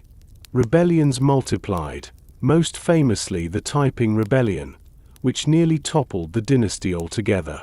The Opium Wars were not just defeats, they were turning points, moments when decline accelerated into collapse. The world now saw China not as a mighty empire but as prey. Foreign powers carved spheres of influence, demanded concessions, built railways and factories under their control. The closed ports that had once protected China now seemed like relics of a world that no longer existed. The sea, once shunned, had returned with a vengeance, carrying with it the ships and guns of empires that would not be stopped by tribute or ritual. The Opium Wars tore away the veil of the old order. The Middle Kingdom had resisted the world, believing it could remain timeless, untouched. Instead, it found itself humbled, forced to bend under pressures it had long ignored. The poison that entered through pipes and the cannons that thundered in coastal waters together shattered the illusion of invulnerability. And so, the story of decline entered a new phase. No longer was the threat only from within: corruption, famine, rebellion. Now it came from without, from powers that demanded not just trade but domination. The Opium Wars were the moment when the old cycle of dynastic rise and fall collided with the modern world, and the empire found itself unprepared for the storm that had only just begun. Part 10. Unequal Treaties. When the smoke of the Opium Wars drifted away, the Middle Kingdom stood in a new and unfamiliar world. It was no longer the confident heart of civilization, commanding tribute and respect. It was instead a weakened empire, forced to sign agreements that bent its sovereignty, reshaped its trade, and placed its dignity in the hands of outsiders. These agreements became known as the Unequal Treaties, and they marked a turning point that no ritual or wall could disguise. The first came in 1842, the Treaty of Nanjing. Its terms cut deep. Hong Kong, once a quiet island on the southern coast, was ceded outright to Britain, a wound both physical and symbolic. 5 ports, Canton, Xiamen, Fuzhou, Ningbo, and Shanghai, were open to foreign merchants, far beyond the tightly controlled system of Canton. Tariffs were fixed, denying the empire the right to control its own duties. Indemnities were demanded, silver flowing out of China in streams that weakened an already strained treasury. And with each clause, a centuries-old belief crumbled, that foreigners must bow to Chinese authority. But the humiliation did not stop there. Other powers soon demanded the same privileges. The United States signed the Treaty of Wanghia in 1844, France the Treaty of Whampoa in the same year. Each secured the right of extraterritoriality, by which their citizens would be judged not by Chinese law but by their own consuls. This principle hollowed out sovereignty itself, making foreign subjects immune to the authority of local magistrates. Imagine a dispute in a Shanghai street. A foreigner strikes a Chinese merchant. The magistrate, once the unquestioned parent official of the county, must now hand the case to foreign officials. The authority of the empire is reduced to the shadows of its own streets. Shanghai, once a modest river town, became the clearest symbol of this new order. Along its bund, foreign merchants built grand stone buildings, banks, warehouses, and consulates. Flags of Britain, France, and America flew above land that was technically still China, yet governed by foreign rules. The city became a patchwork of jurisdictions, Chinese and foreign woven uneasily together. Rickshaws rattled down narrow alleys where old tea houses stood, while carriages rolled along wide avenues built for merchants in top hats. The two worlds touched but rarely blended, a daily reminder that sovereignty had been sliced apart. For the Chinese people, the treaties felt both distant and immediate. In villages far from the coast, life still revolved around rice, markets, and festivals. But silver grew scarcer, taxes heavier, and rumors of humiliations at the ports spread. Farmers sold more grain to pay for levies that went to foreign indemnities. Artisans found themselves competing with imported goods, cheaper and more plentiful. The threads of daily life frayed under pressures they could not name but could feel. The Second Opium War in the 1850s widened the wound. Anglo-French forces returned, frustrated by what they saw as Chinese evasions of treaty terms.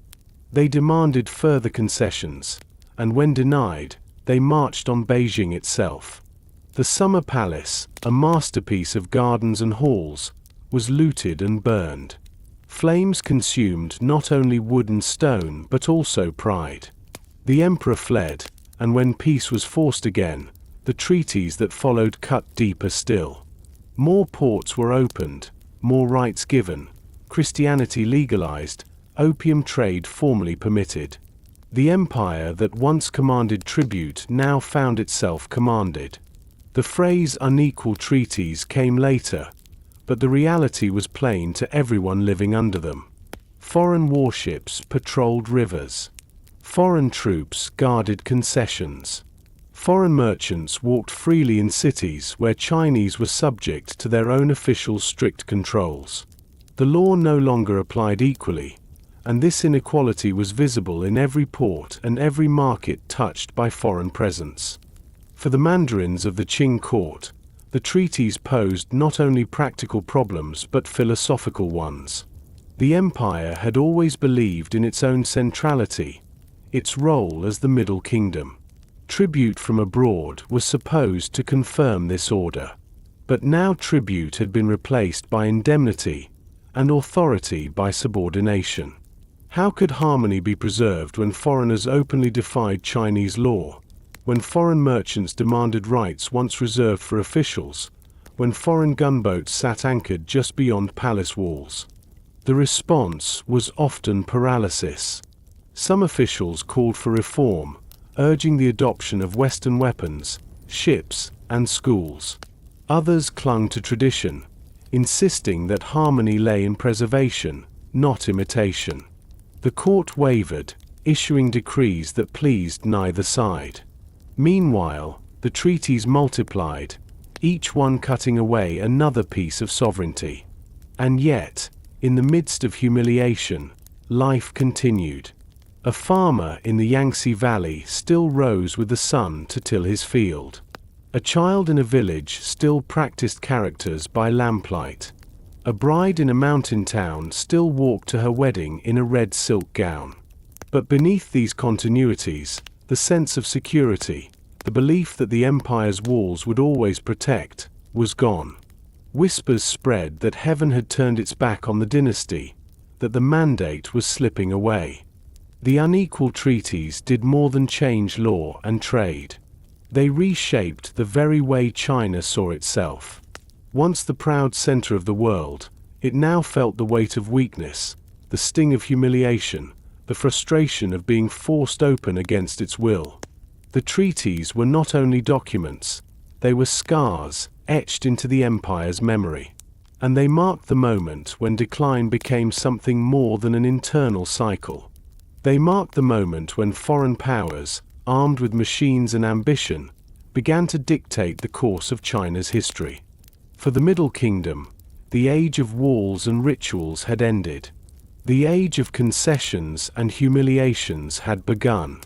And with each treaty, the empire's superpower status slipped further into the past, leaving its people to wonder if it could ever be regained. Part 11. The Last Dynasty Falters. The Qing Dynasty had once stood tall. It had tamed the frontiers, presided over population growth, and overseen a cultural flourishing that seemed to prove heaven's favor rested securely on its throne. But by the 19th century, the weight of time, corruption, and foreign intrusion pressed heavily upon it. The dynasty still wore the robes of power, but beneath the silk, the fabric was fraying. In Beijing, the Forbidden City remained an island of ritual. The great gates opened and closed to the beat of drums, officials bowed in their appointed order, memorials were written and submitted on thick paper sealed with vermilion. Outwardly, nothing had changed. The Son of Heaven still presided at the center of the cosmos, still performed sacrifices to ensure harmony between heaven and earth. Yet behind the walls, the dynasty was faltering. The emperors themselves became symbols of this decline. After Qianlong's long and glorious reign, a string of weaker successors took the throne. The Daoguang Emperor struggled against opium and foreign pressure, but his court lacked unity and vision. His successors faced even greater storms. Wars, rebellions, and humiliations stacked one upon another. Each emperor inherited a throne weakened by circumstances beyond his control. And in a system that revered precedent, new solutions were hard to attempt, harder still to sustain. The greatest threat from within came not from scholars or merchants, but from the common people. Rebellion rose like fire across the countryside. The Taiping Rebellion in the mid-19th century was the most terrifying of all, a movement that began with visions of divine salvation and swelled into an army that seized vast swaths of territory. Led by Hong Xiuquan, who claimed to be the brother of Jesus Christ, the Taiping established a rival kingdom with its capital in Nanjing. Their laws abolished foot binding, sought equality for women, and demanded a puritanical morality. To peasants crushed by taxes and hunger, the Taiping promise of justice was irresistible. The war dragged on for over a decade, claiming tens of millions of lives. Villages were burned, cities besieged, fields left fallow. For the Qing, suppressing the rebellion drained both treasury and army. Provincial commanders rose to prominence, organizing their own militias to fight in the emperor's name but loyal in practice to themselves. The dynasty survived, but at a cost. It was no longer the unchallenged master of the realm. Power had begun to leak into the hands of local strong men. And the rebellions did not stop with the Taiping. The Nyan in the north, the Muslims in the northwest, the Boxers at the turn of the century. Each uprising revealed both popular desperation and imperial weakness. The people no longer trusted that the throne could provide stability. Instead, they turned to new gods, new leaders, or to violence itself. The very principle of the mandate of heaven, once the empire's deepest glue, seemed to slip away. Meanwhile, foreign pressure tightened. The unequal treaties multiplied, each one granting more privileges to outsiders. Railways were built under foreign control. Mines were opened with foreign capital. Ports once proud of their order now flew foreign flags. The Qing court tried to balance, sometimes granting concessions, sometimes resisting. But the pattern was clear. Resistance brought defeat, defeat brought new treaties, and new treaties brought humiliation. At court, a figure rose who came to embody this uneasy age, the Empress Dowager Cixi. Initially a concubine, she maneuvered her way into power after the death of the Xianfeng emperor, ruling as regent for young emperors and later wielding authority outright. To some, she was a shrewd guardian of the dynasty, navigating crises with remarkable skill. To others, she was a symbol of decay, conservative, manipulative, clinging to power while the world changed too quickly. Under her watch, reform was often delayed or watered down, and when young reformers pushed too far, as in the 100 Days Reform of 1898, she crushed their efforts. Yet her rule also saw the empire stumble through rebellions, wars, and the encroachment of foreign powers without completely collapsing, a paradox of strength and weakness combined. As the century turned, the empire was battered on all sides. The First Sino-Japanese War in 1894–95 was perhaps the most shocking humiliation yet. For centuries, China had regarded Japan as a younger sibling, a nation that had borrowed its characters, its philosophies, its traditions. Yet now, Japan, newly industrialized and ambitious, defeated Qing forces on land and sea with alarming ease. Korea slipped out of China's orbit, Taiwan was ceded, and the world watched with astonishment as the ancient empire was beaten by a neighbor it had long considered inferior. The loss to Japan revealed the full extent of Qing weakness. If the empire could not withstand a regional rival, how could it resist the Western powers that now carved it into spheres of influence? Britain pressed its dominance in the Yangtze Valley, France in the south, Russia in the northeast, Germany in Shandong. Maps in European capitals divided China into colored zones as if it were already conquered. Inside China, frustration boiled. Intellectuals debated reform. Should the empire modernize its schools, its armies, its industry, to match the West? Or should it cling to the traditions that had sustained it for millennia? The debate was fierce, but indecision prevailed. Some arsenals were modernized, some schools opened, some railways laid, but always too little, too late.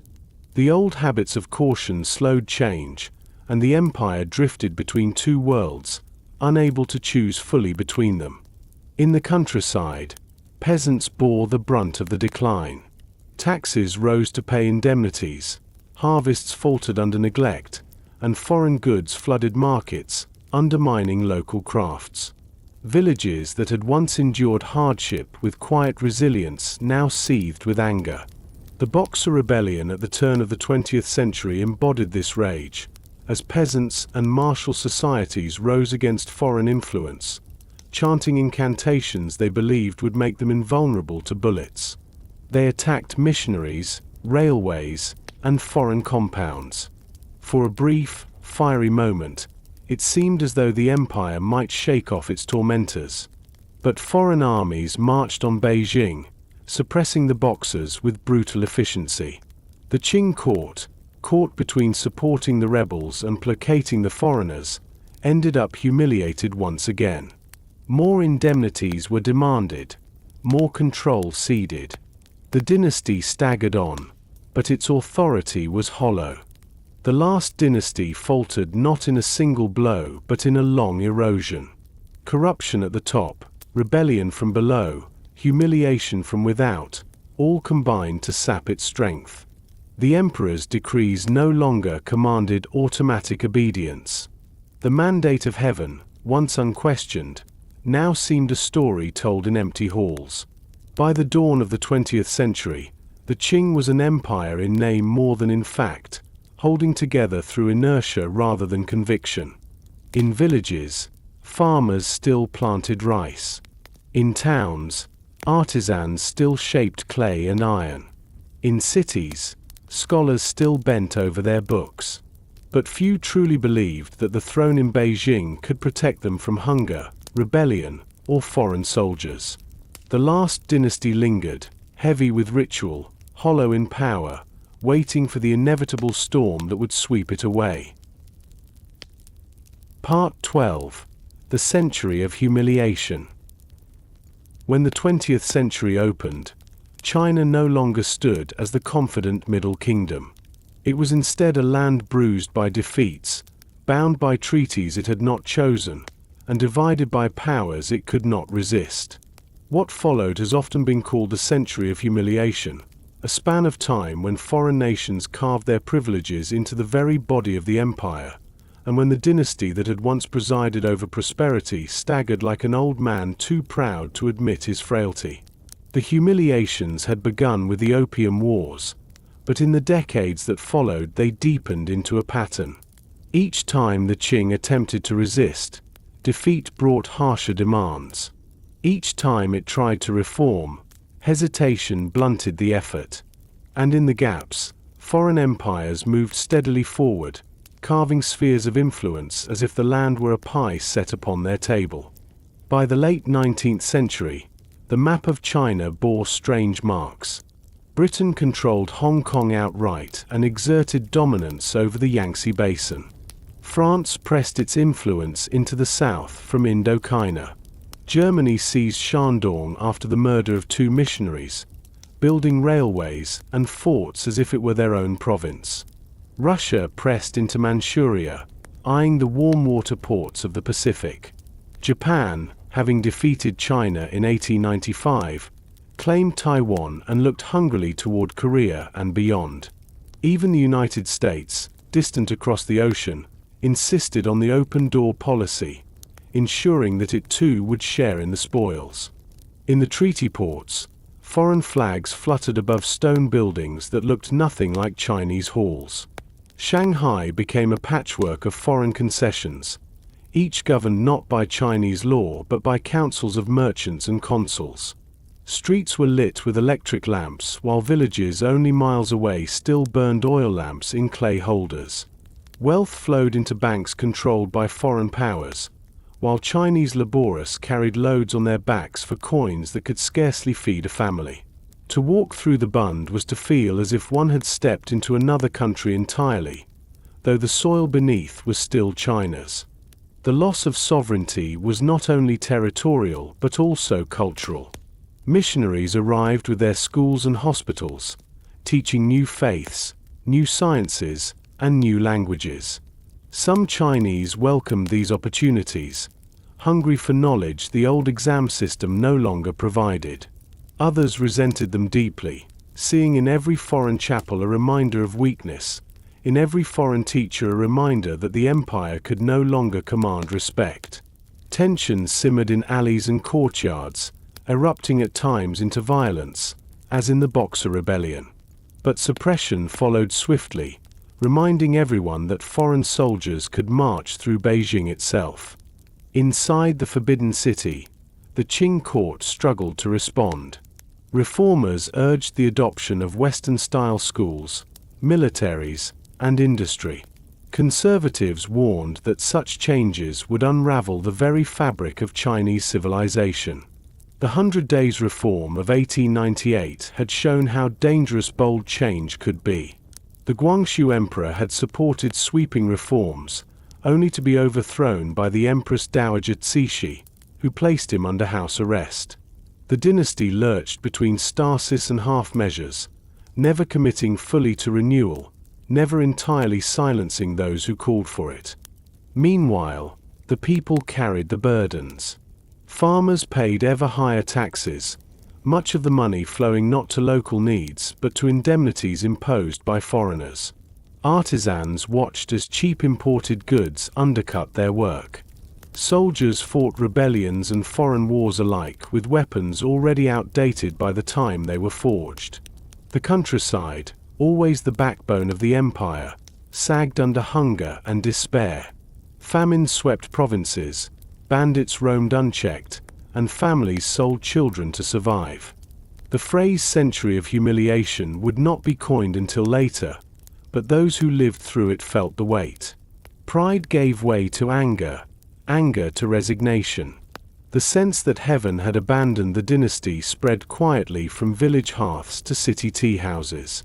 Even mandarins who had spent their lives in the classics began to wonder if Confucian harmony could hold against ironclad ships and steam-powered factories. Foreign influence was not uniform. Some concessions brought railways, schools, and hospitals that genuinely improved lives. Some missionaries offered medicine and literacy, but the shadow of unequal power made even these gifts feel sharp-edged. A railway built by foreigners might move grain swiftly, but it also carried troops that answered to another flag. A school might teach science, but it also taught loyalty to ideas that stood outside the old order. Each new advance came with a reminder: China was no longer master of its destiny. As the dynasty faltered, a new generation began to dream of revolution. Students returning from Japan and Europe spoke of republics, constitutions, and parliaments. Secret societies whispered of overthrowing the Manchu court, blaming the dynasty for weakness and foreign domination alike. Writers and thinkers penned essays calling for the end of the old order. Their voices were still scattered, but they grew louder with each humiliation, each defeat, each treaty signed with trembling hands. By the turn of the century, the Qing survived in name but not in spirit. Foreign gunboats anchored in its rivers. Foreign judges presided in its cities. Foreign merchants controlled its trade. The Son of Heaven still sat on the throne, but the heavens above seemed silent. The empire's long story of rise and fall had entered a chapter darker than any before. The Century of Humiliation was not just about borders lost or treaties signed. It was about the erosion of belief, that the Middle Kingdom was eternal, that harmony would always prevail, that the mandate of heaven guaranteed order. Now, the people saw that empires could be humbled, that walls could be breached, that even the oldest throne in the world could tremble. And in that realization lay both despair and the first sparks of change. For when humiliation becomes unbearable, it can give birth to something new. The Qing Dynasty did not know it yet, but its end was approaching. And with it, China would stumble into an uncertain future, no longer the unquestioned center of the world, but a nation searching desperately for a way to rise again. Part 13. The Old World Meets the Modern. By the late 19th century, the rhythm of the old empire had grown predictable. Rice was planted and harvested, taxes collected, rituals performed, edicts issued. The mandarins still bent over their desks, copying reports in neat characters, quoting Confucius as though his words alone could mend floods and rebellions. Yet beyond the borders, the world had changed. Steam engines roared, railways stretched across continents, telegraphs stitched nations together with wire and pulse. Factories belched smoke into the skies of Europe, and navies of steel prowled the oceans. The old world of China had not vanished, but it now stood face to face with something unsettlingly new. The first signs came through the treaty ports. In Shanghai, where once a sleepy river town had dozed, wide boulevards appeared. Stone buildings with arched windows rose beside old tea houses and wooden homes. Electric lamps burned long after the oil lamps in nearby villages had been snuffed. Foreign banks counted silver, their ledgers filled with numbers that grew faster than any harvest. Rickshaws darted through crowded alleys, while along the Bund, carriages rolled in stately lines past consulates and clubs. To step from the Chinese city into the foreign concessions was to cross not only a boundary of jurisdiction but a boundary of time, one side centuries old, the other insistently modern. The shock of technology struck deepest at sea. The junks that had once carried porcelain and silk to distant lands now looked like toys beside foreign steamships. Their paddle wheels churned tirelessly, indifferent to wind or tide, arriving on schedule rather than on the whim of weather. Gunboats patrolled rivers, their cannons gleaming, reminding all who saw them that treaties were not requests but commands backed by firepower. The empire that had once sent Zheng He across the oceans now found its own coasts dominated by ships it had not built, crewed by men it could not command. Railways followed, iron threads laid across a land that had for centuries relied on rivers and canals. At first, they seemed alien. Farmers feared that tracks would disturb the balance of feng shui, that locomotives would frighten spirits from the earth. Some lines were torn up by angry villagers before the first trains could run. Yet slowly, they took root. Carriages rattled across plains, carrying goods and people faster than any cart or boat. A journey that once took weeks could be measured in days. Merchants saw opportunities, but mandarins frowned. The railway was a foreign intrusion, often financed, built, and managed by outsiders. Even as it promised connection, it reminded the empire of dependence. Factories, too, unsettled the old rhythms. In the treaty ports, smokestacks rose, turning raw cotton into cloth, or into iron, grain into processed goods. Workers labored by the clock, their wages counted by the day rather than the season. This world clashed with that of the exam halls, where scholars wrote essays on morality and history, still hoping for an official post that would bind them to the empire. The empire rewarded calligraphy, the modern world rewarded production. The contrast grew sharper with each passing year. The exam system itself revealed the growing divide. For centuries, it had been the path of ambition, the ladder by which a poor farmer's son could rise to power.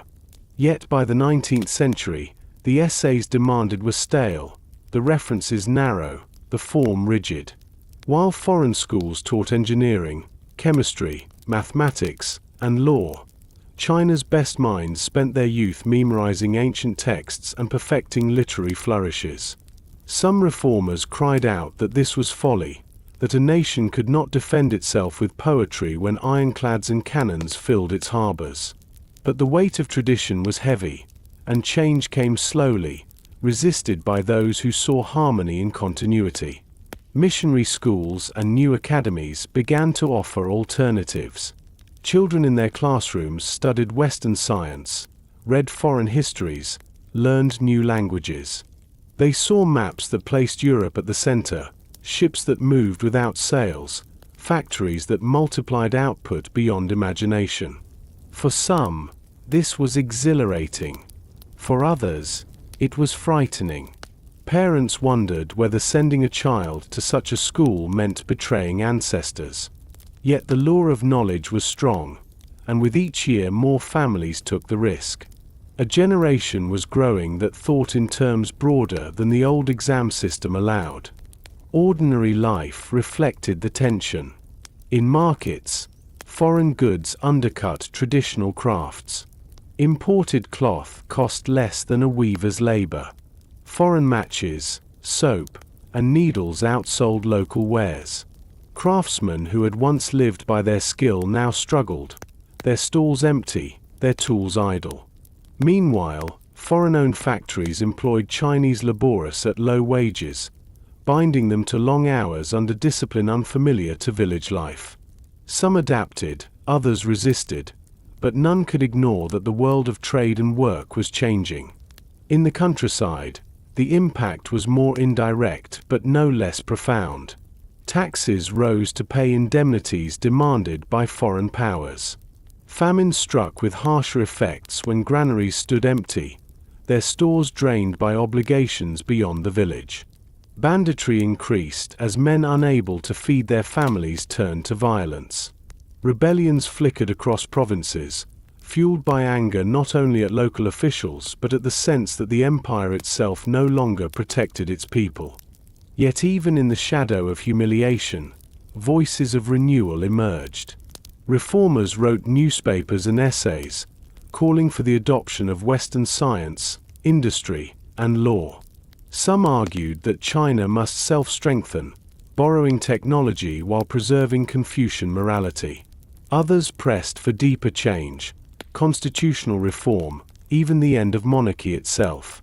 The court in Beijing listened uneasily, sometimes permitting new arsenals, shipyards, and schools, sometimes suppressing reformers as dangerous radicals.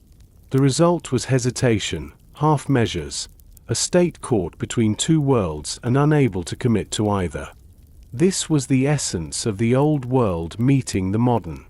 The empire that had for millennia trusted in walls, rituals, and harmony now faced telegraphs that carried messages faster than couriers, factories that outproduced handcrafts, armies drilled with rifles rather than bows.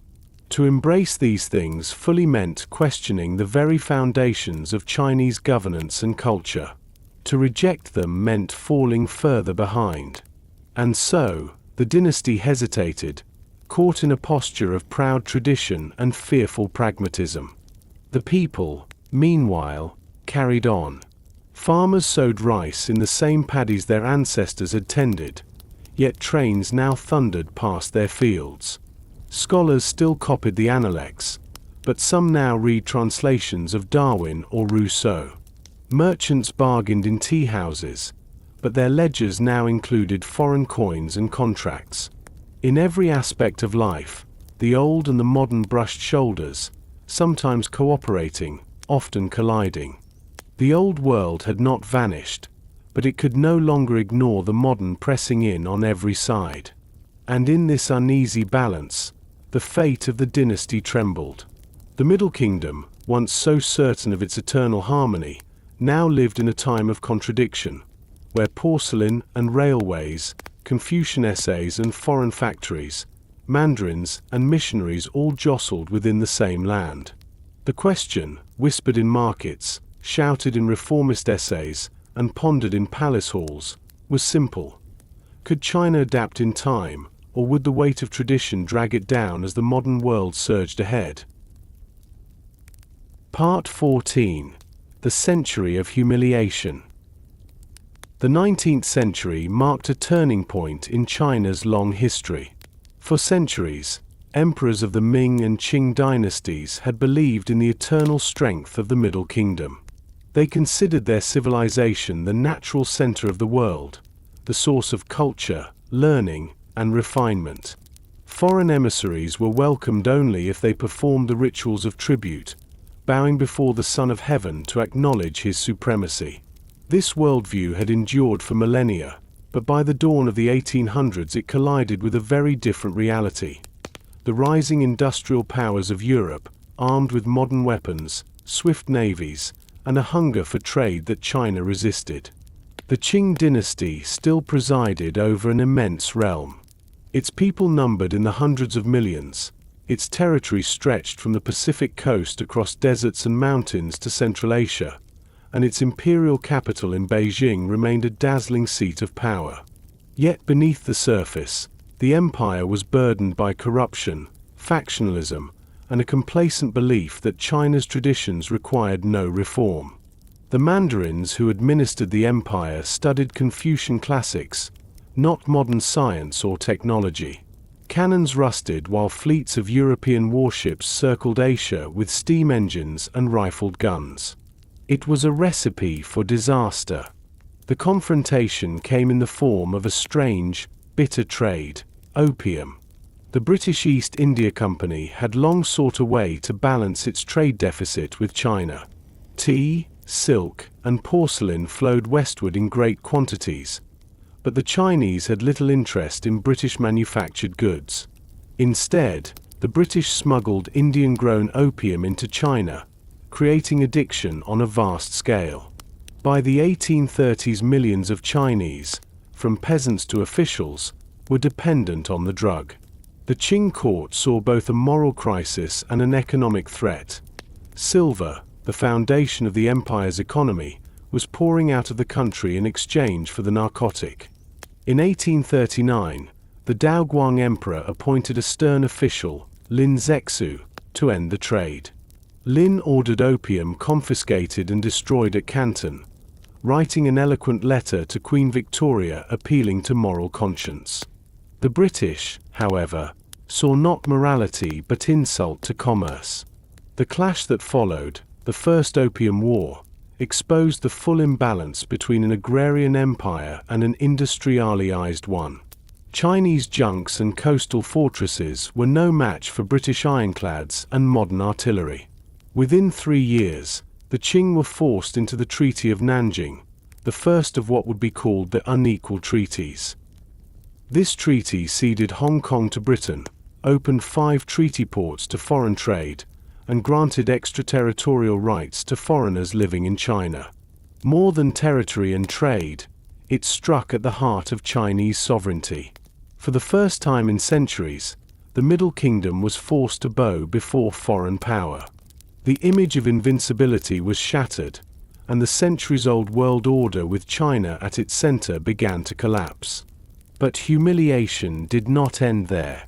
In 1856, the Second Opium War broke out, with Britain joined by France. Once again, Western firepower crushed Chinese resistance.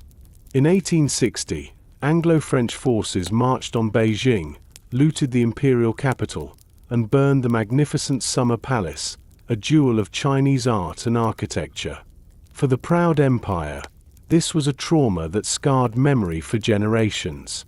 The dynasty signed more treaties, opening additional ports, allowing Christian missionaries greater freedom, and granting Western nations further privileges on Chinese soil. The empire of the Son of Heaven was being carved into spheres of influence. At the same time, internal unrest erupted. The Taiping rebellion, led by a charismatic visionary who claimed to be the brother of Jesus Christ, sought to overthrow the Qing and establish a new heavenly kingdom.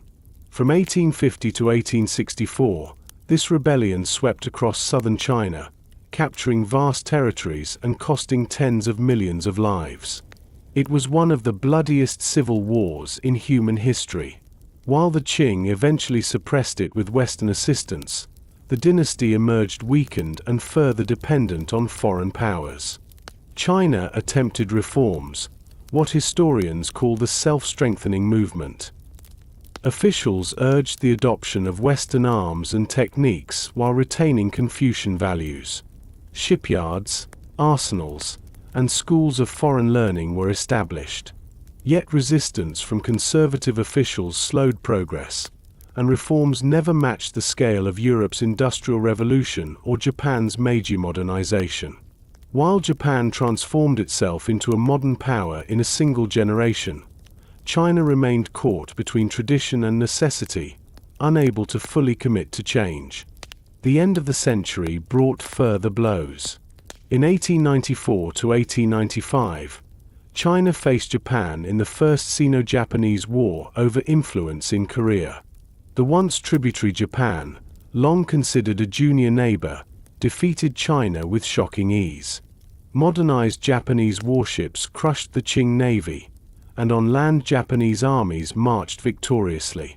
The Treaty of Shimonoseki forced China to cede Taiwan and recognize Korea's independence, a humiliation that stunned the nation.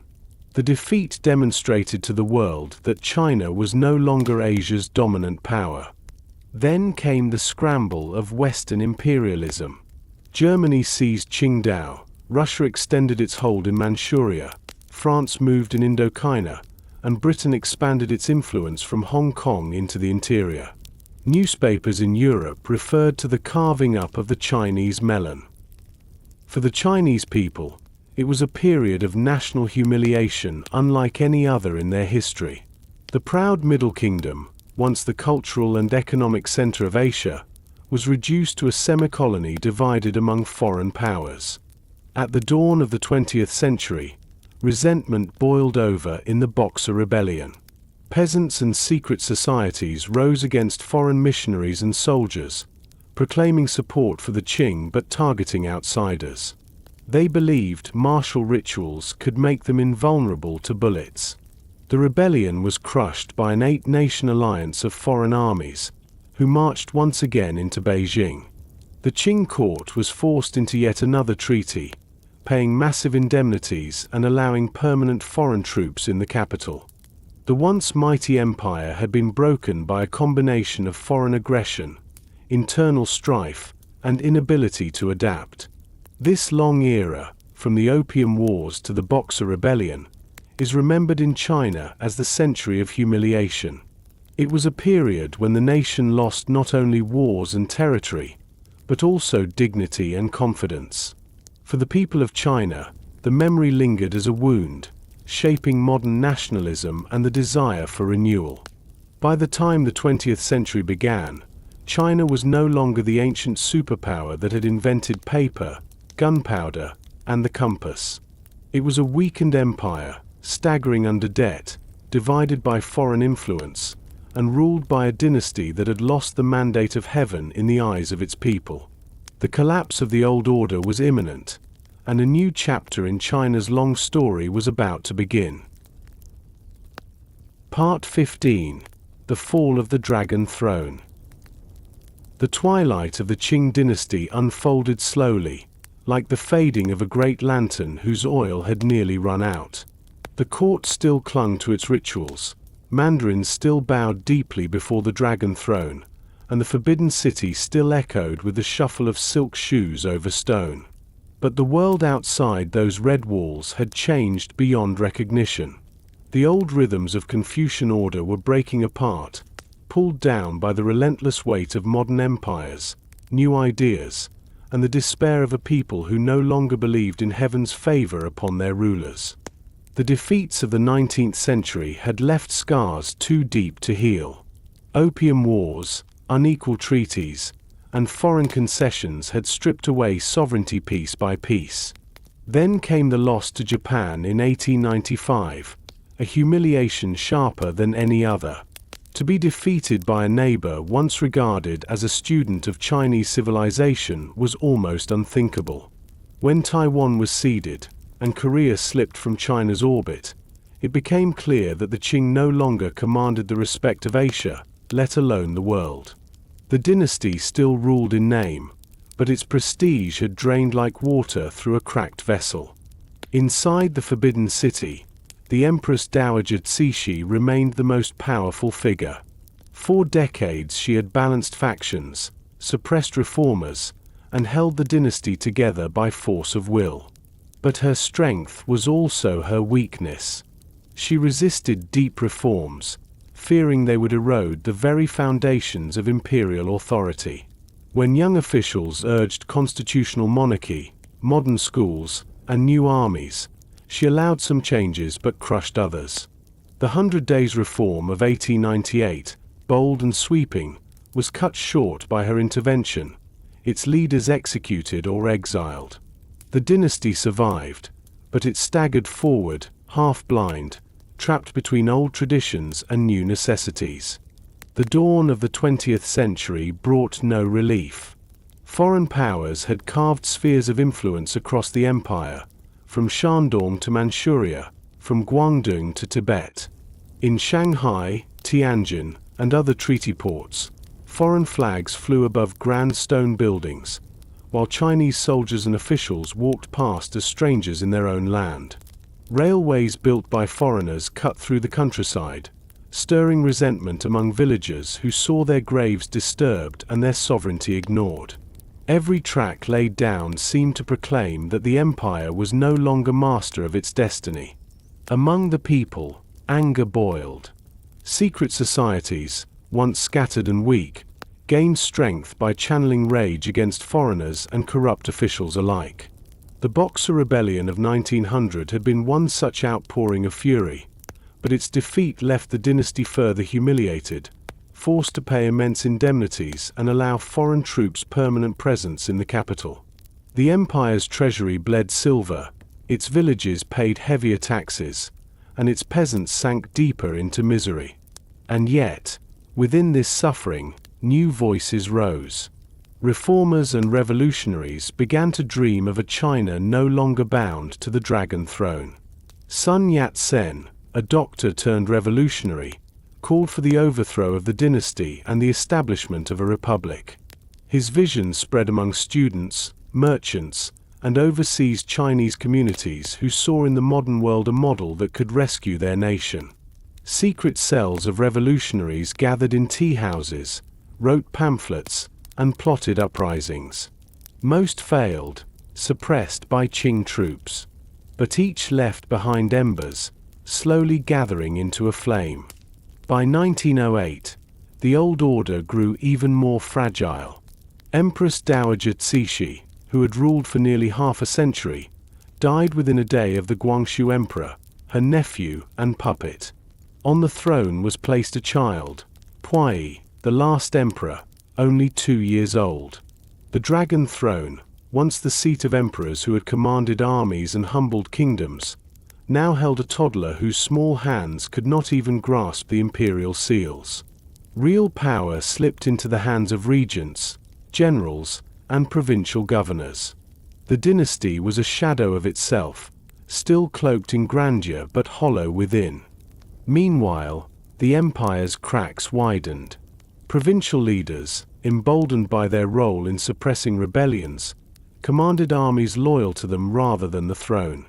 Local gentry managed their own affairs with little reference to Beijing. The court issued decrees, but their reach rarely extended beyond the walls of the Forbidden City. China had become a patchwork of powers, foreign and domestic, local and national, all pulling in different directions. In 1911, the tipping point arrived. An accidental explosion in Wuchang exposed a revolutionary plot. Rather than collapse in fear, the conspirators seized the moment, rising in rebellion. To the surprise of many, provinces began declaring independence one after another, aligning themselves with the revolution rather than the throne. The Qing, exhausted and weakened, could not suppress the tide. The dynasty's armies were divided, its coffers drained, its legitimacy gone. Sun Yat-sen returned to China to lead the revolutionaries, though the actual events moved faster than even he had anticipated. Provincial leaders declared the birth of the Republic of China, its seat in Nanjing. For the first time in over 2,000 years, the mandate of heaven passed not to another dynasty, but away from monarchy altogether. In February 1912, the abdication edict was issued. The child Emperor Puyi, only 6 years old, was removed from the throne. The Dragon Throne, once the axis of the Middle Kingdom, stood empty. The Forbidden City remained, its halls silent, its yellow tiles gleaming in the sun. But the dynasty that had ruled China since the 17th century, and the imperial system that had endured for millennia, was gone. The fall of the Qing was not simply the fall of a family or a court. It was the collapse of an entire worldview. For centuries, China had believed itself eternal, the center of civilization, the Middle Kingdom. Its emperors had ruled by heaven's favor, its scholars had preserved harmony, its people had endured under the promise of order. Now all of that lay in fragments, swept away by the combined forces of foreign intrusion, internal rebellion, and the failure to adapt. The story of how China lost its ancient superpower status is not one of a single defeat, but of many small cuts. Walls turned inward, ports closed, reforms delayed, pride clung to when humility might have saved. The world moved forward with steam and steel, while the empire stood still, confident in traditions that no longer shielded it. By the time change became unavoidable, it was too late. The Dragon Throne had fallen, and with it, the old order of the Middle Kingdom. Yet even in its fall, China endured. Farmers still planted rice, children still learned to write characters, families still gathered around hearths. The empire had collapsed, but the civilization remained, carrying within it the memory of greatness and the pain of humiliation. That memory, heavy and unyielding, would one day fuel the drive to rise again. For now, though, the lantern had burned out. The Dragon Throne stood empty, the Forbidden City silent, and the Middle Kingdom no longer the world's unquestioned power. The ancient superpower had lost its place, and China entered a new age, one of struggle, reinvention, and slow awakening from a long and painful dream.